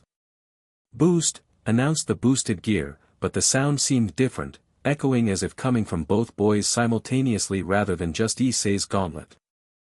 The power doubling flowed through both of them, but instead of enhancing their individual abilities separately, it amplified the connection itself. The point where their hands met glowed brighter, red and gold energy swirling together like mixing paints, gradually forming a new color, a brilliant copper bronze that spread up both their arms. It's working, Harry said, his voice strained but excited. I can feel the boosted gear's energy directly, not just through you. And I can feel your magic, Issei confirmed, equally amazed. Like it's part of me now. Boost. Another doubling, but this time the announcement seemed to come from the space between them rather than from the gauntlet itself. The bronze energy expanded, now enveloping both boys in a luminous aura. Small objects around the yard, leaves, twigs, pebbles, began to rise into the air, caught in an invisible current of power. They're generating a unified magical field, Azazel observed, recording readings on a device of his own design. Not wizard magic enhanced by sacred gear energy, not sacred gear power channeled through wizarding techniques, something genuinely hybrid. The Aurors maintained their protective barriers, though they looked increasingly concerned at the growing intensity of the boys' shared aura. "Should we intervene?" Proudfoot asked as the bronze light brightened to near-blinding levels. "Not yet," Azazel countered. "They're maintaining control. The energy distribution remains even." Within the bronze aura, Harry and Issei had entered a strange shared consciousness, not telepathy exactly, but a heightened awareness of each other's magical intentions and capabilities. Issei could sense the structured pathways of Harry's wizard magic, while Harry perceived the emotional power source of the boosted gear. "Now what?" Issei asked through their connection. "Let's try shaping it," Harry suggested. "Together, not just me casting and you boosting." They focused on a simple goal, creating a controlled energy projection. Not a dragon shot, not a wizard spell, but something that incorporated elements of both. The bronze aura responded, condensing between their outstretched hands into a sphere about the size of a baseball.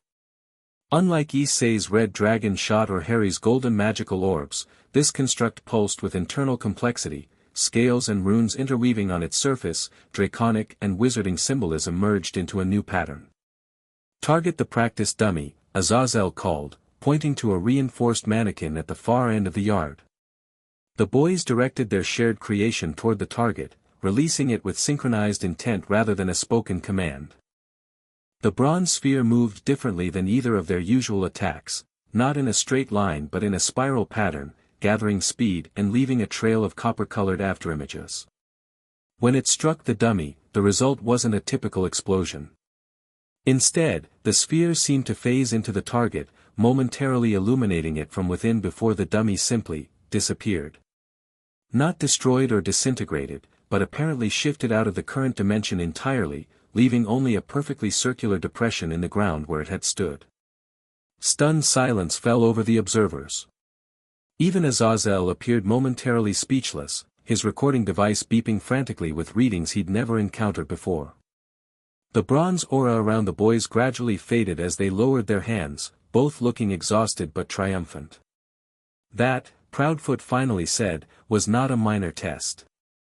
"Spatial displacement," Azazel murmured, examining the perfectly smooth depression left behind. "Not destruction, the dummy wasn't converted to energy. It was removed from our dimensional plane entirely." Harry leaned against Issei for support, both boys suddenly aware of the enormous energy expenditure they'd just managed. "Did we do something wrong?" he asked uncertainly. "Not wrong," Azazel assured him, though his expression remained stunned. "Just, unprecedented. Spatial manipulation typically requires specialized sacred gears or extremely advanced wizarding rituals. You essentially created a localized dimensional rift through pure resonance harmony." The implications hung heavily in the air.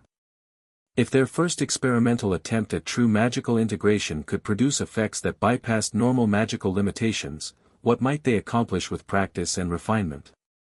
More concerningly, if Kokabeel learned the true extent of their combined potential, how much more determined would he become to acquire them? "I think," Issei's father said into the contemplative silence, "we're going to need a bigger security detail." Chapter 3, Crimson Protector, Balance Breaker. Red light exploded across the training field as armor materialized around Issei's body, crimson plates forming a draconic exoskeleton, emerald jewels glowing at key junctures. Wings of red energy unfurled from his back, and a helmet shaped like a dragon's head completed the transformation. "Timer running." Harry called from the sidelines, stopwatch in hand. At 10 years old, he'd grown from the malnourished waif Issei had rescued to a lean, confident boy whose green eyes sparkled with intelligence and power behind new glasses, ones that actually matched his prescription. Issei shot skyward in his scale mail armor, leaving a trail of red light as he executed a series of aerial maneuvers, tight turns, dives, and corkscrews that would have been impossible for the 12-year-old who'd first awakened the boosted gear 3 years ago. Now 15, Issei had grown tall and athletic, his body conditioned by years of rigorous training to channel the sacred gear's enormous power. The balance breaker form, the armor manifestation that represented mastery over the boosted gear's basic functions, had been his white whale for months, achievable only in brief, unstable bursts until recently. 5 minutes. Harry shouted, his voice amplified by a charm so Issei could hear him hundreds of feet overhead. Focus on maintaining energy distribution, partner, Drake advised in Issei's mind. You're allowing too much power to gather in the wing constructs. Issei adjusted instinctively, feeling the flow of dragon energy redistribute more evenly throughout the armor. After 3 years of constant communication with the Welsh dragon, he'd learned to interpret even the subtlest guidance from his partner. Boost. The armor announced automatically, doubling Issei's already enhanced power. Unlike his early days with the sacred gear, these boosts no longer threatened to overwhelm him. His body had grown accustomed to channeling dragon energy, his vessel capacity expanded through years of conditioning. From below, Harry watched with analytical attention, noting how the armor's glow stabilized after the boost. Part of their training routine involved Harry monitoring Issei's energy signatures, developing an intuitive sense for when the dragon power flowed correctly and when it risked destabilizing. 8 minutes. Harry called. New record incoming. Issei responded by diving toward the practice targets arranged across the field, reinforced dummies designed to withstand supernatural attacks. With precision born of countless drills, he fired dragon shots from both gauntlet hands, each blast striking center mass without destroying the surrounding area as his earlier, less controlled attacks had done. 9 minutes. You're maintaining stability well, partner, Drake commented with approval. Your synergy with the armor improves daily. Thanks to Harry's monitoring, Issei replied mentally. His magical sense spots imbalances before I feel them. This was true, the resonance between them had evolved over 3 years from a curiosity to a finely honed system. Harry's wizard magic seemed uniquely attuned to the boosted gear's energy fluctuations, allowing him to detect potential overloads or weaknesses in Issei's power distribution before they became problematic. 10 minutes. Harry shouted triumphantly. You did it. Issei landed with a controlled burst of wing energy, the armor gleaming in the morning sunlight. Rather than immediately dismissing the balance breaker as he would have after reaching his previous limits, he maintained the manifestation, testing his endurance. How does it feel? Harry asked, approaching with tablet in hand, ready to record observations as they'd been taught by their various mentors. Stable, Issei replied, his voice slightly metallic through the helmet. No pressure points or energy buildup. I think I could maintain it longer. Your aura reading supports that, Harry confirmed, showing Issei the tablet screen where magical monitoring software displayed his energy signature as a remarkably even crimson field. The fluctuations we saw last week are completely gone. With a thought, Issei dismissed the armor, red light particles dissolving into the air as he returned to his normal appearance, athletic build and workout clothes, brown hair tousled from the helmet. Your turn, he said, grinning at Harry. Let's see what you've been working on. Harry pocketed the tablet and stepped into the center of the practice area. At 15, Issei had grown significantly taller than his younger brother, but what Harry lacked in size he made up for in magical versatility. His training under various wizarding tutors had progressed from basic control exercises to advanced magical theory typically reserved for older students. Taking a deep breath, Harry removed his wand from the holster on his forearm, a temporary training wand provided by Ollivander himself during a special visit arranged by Dumbledore. While not his permanent match, it allowed Harry to practice proper wand work in preparation for his eventual Hogwarts attendance. Shield variations today, Harry explained, positioning himself. Mr. Thornwood says protective magic shows unusual resonance with my core signature. Issei nodded, having heard variants of this observation from multiple instructors over the years. While Harry displayed aptitude across magical disciplines, his protective spells consistently showed power beyond his years, a fact Dumbledore had once cryptically connected to the circumstances of his parents' deaths. Ready when you are, Issei confirmed, raising the boosted gear again without the full armor.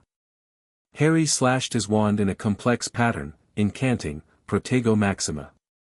Rather than the standard transparent shield most wizards produced, Harry's protection manifested as a dome of golden light with intricate patterns flowing across its surface, runes and symbols that seemed to write and rewrite themselves continuously. Boost. Issei activated a single doubling, then fired a controlled dragon shot at the shield. The red energy struck Harry's protection and, instead of being deflected or absorbed as they'd expected, seemed to be analyzed by the shield itself. The flowing runes briefly glowed brighter, rearranging themselves in response to the dragon energy's specific properties. "It's adapting!" Harry exclaimed, excitement overriding his concentration. "Again?" Issei asked, preparing another shot. Harry nodded, reinforcing the shield with a second incantation. Protego Horribilis. The layered protections shimmered as they integrated, the golden dome now webbed with deeper amber reinforcements. When Issei's second dragon shot struck, this one at higher power, the shield not only absorbed the impact but seemed to process the energy, the runes shifting to mimic draconic patterns. "It's learning from your attacks," Harry explained, maintaining the shield while explaining his innovation. "Not just blocking, but analyzing and adapting to specific energy types." Like magical antibodies, Issei observed, impressed by his brother's creativity. "The more I attack, the better it recognizes dragon energy." "Exactly. Try something different, a variation we haven't practiced against." Issei concentrated, modifying his dragon shot to incorporate an oscillating energy pattern Barakiel had taught him, a technique specifically designed to penetrate shields by fluctuating between frequencies. The modified attack struck Harry's shield, momentarily disrupting its surface. The runes scattered in apparent confusion, then rapidly reorganized, adapting to the new threat. Within seconds, the shield had reconfigured itself to counter the specific oscillation pattern. "That's incredible," Issei said with genuine admiration. "Your shield isn't just blocking attacks, it's evolving against them." Harry beamed at the praise, though maintaining the advanced protection visibly taxed him. Sweat beaded on his forehead as he held the spell configuration, his wand hand perfectly steady despite the magical strain. "The applications go beyond just defense," Harry explained, gradually lowering the shield. "Once the protection analyzes an energy type, I can potentially convert it into a counterattack using the same frequency." This was typical of Harry's magical development over the years, not just learning established spells but intuitively understanding and expanding their underlying principles. His tutors frequently commented that he approached magic with unusual creativity, often drawing connections between seemingly unrelated magical concepts. As Harry ended the demonstration, Issei tossed him a water bottle from the sideline cooler. "That was awesome. How long have you been working on the adaptation aspect?" "About 3 weeks," Harry admitted after a long drink. "It started when I noticed the shield reacting differently to your dragon energy compared to Mr. Proudfoot's stunning spells during practice. The magical signatures left different imprints on the protection matrix." Issei shook his head with a smile. "You sound like Professor Gray when you talk like that." "Protection matrix, seriously?" Harry laughed, pushing his glasses up with a familiar gesture. "Can't help it. I've been reading her research papers on resonance theory." "Nerd," says the guy who stayed up all night calculating optimal boost distribution patterns last week. They grinned at each other, the friendly ribbing a comfortable routine after years as brothers. Despite the extraordinary circumstances of their lives, magical training, supernatural threats, and the weight of expectations from multiple factions, they'd maintained the normal bond of siblings, grounding each other when the pressure threatened to overwhelm them. "Break time," Issei suggested, glancing at the sun now high overhead. "Mom said she'd make ramen for lunch." "Race you home?" Harry challenged, already sprinting toward the tree line that separated their training ground from the Hayadu property. Issei laughed and took off after him, deliberately holding back to give his younger brother a sporting chance. Though he could easily outpace Harry with even a single boost, these moments of normalcy were precious, a reminder that despite everything, they were still just kids at heart. The Hayadu home had evolved over 3 years to accommodate their unusual situation. What had once been a standard suburban house now featured magically expanded interior spaces, reinforced structural elements to withstand occasional training accidents, and the most sophisticated layered protection system outside major faction headquarters. Mrs. Hayadu looked up from the kitchen counter as the boys burst through the back door, breathless and laughing. "Successful morning?" she asked, stirring a pot of fragrant broth that filled the kitchen with delicious aromas. Issei maintained balance breaker for over 10 minutes. Harry reported proudly, as excited about his brother's achievement as his own. "No destabilization at all. And Harry's shield can now analyze and adapt to specific attack patterns," Issei added, grabbing glasses for water. "It's like it has its own intelligence." Mrs. Hayadu smiled at their enthusiasm, though Issei didn't miss the momentary concern that flickered across her face. Despite 3 years of adjustment, his parents still occasionally struggled with the reality of raising children with potentially world-altering powers. "That's wonderful," she said warmly. "Wash up for lunch. Your father will be home soon, he's picking up a package from Dr. Parker's office." The package undoubtedly meant new monitoring equipment or protective artifacts. The ongoing collaboration between supernatural and wizarding factions had produced increasingly sophisticated tools to help manage the boys' development, particularly as their resonance phenomenon grew more pronounced. As they washed hands at the kitchen sink, Issei noticed Harry's contemplative expression. "What's on your mind?" he asked quietly, recognizing his brother's thinking face. Harry hesitated before responding. "My birthday's in 2 weeks. "Yeah, we've got big plans," Issei confirmed. "Mom's been hiding decorations in the closet for days, thinking we haven't noticed." "No, I mean." Harry lowered his voice further. "I'll be 11. "That means, Hogwarts," Issei finished, the word landing heavily between them. It wasn't that they hadn't discussed Harry's eventual wizarding education.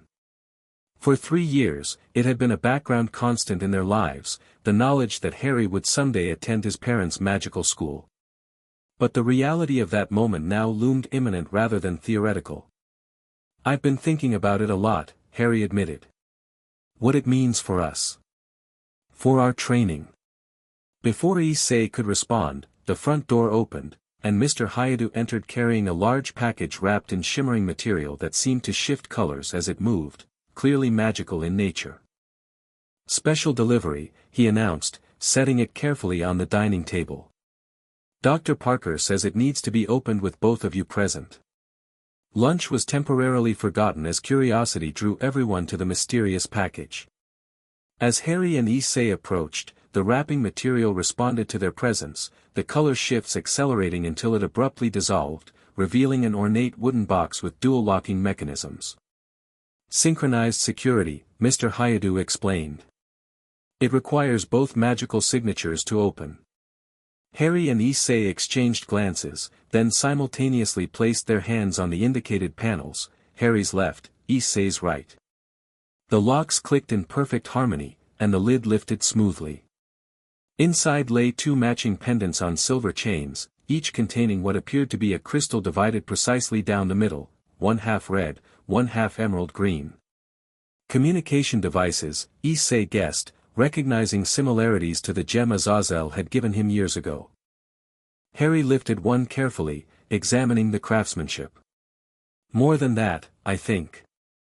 The magic feels connected somehow." A note beneath the pendants confirmed Harry's intuition, resonance anchors, for maintaining connection across distance.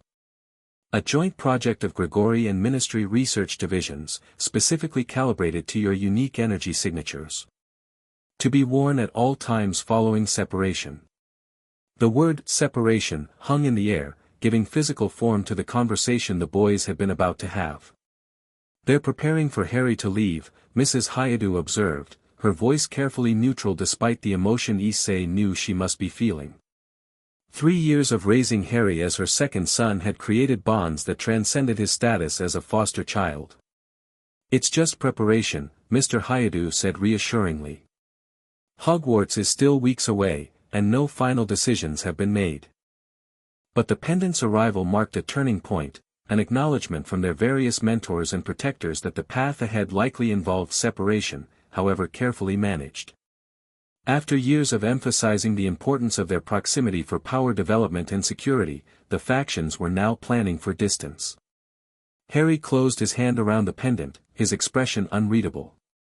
"Can we talk about this after lunch?" he asked quietly. "The ramen smells amazing, and I'm starving after training." Mrs. Hayadu readily agreed, everyone grateful for the temporary reprieve from a discussion laden with complicated emotions.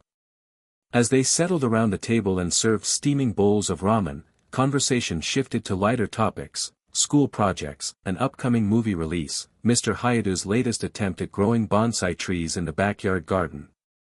Yet the pendants remained on the table, catching light with occasional flashes of red and green, silent reminders of changes on the horizon. Later that afternoon, Harry and Issei sat in the tree house Mr. Hayadu had built for them 2 summers ago, a magically reinforced structure that had become their private space for conversations away from parental ears and faction monitoring. "So," Issei began, leaning against the wall with one knee pulled up to his chest. "Hogwarts." Harry nodded, absently tracing patterns on the wooden floor with his finger, leaving faint trails of golden magical energy. "I've been reading the orientation materials Professor McGonagall sent. It sounds amazing: moving staircases, ghosts teaching history, feasts in the Great Hall." "But?" Issei prompted, hearing the hesitation in his brother's voice. "But it's in Scotland," Harry continued. "Hundreds of miles away. Students stay there during term time, coming home only for Christmas and summer holidays." This wasn't new information. They'd known Hogwarts' basic structure for years, but the imminent reality made the distance feel more significant. "These pendants might help," Issei suggested, lifting the one he'd claimed. "If they really maintain or continue the story by starting the next chapter." The end. Thank you for watching this video. Please be sure to subscribe to our channel and like this video.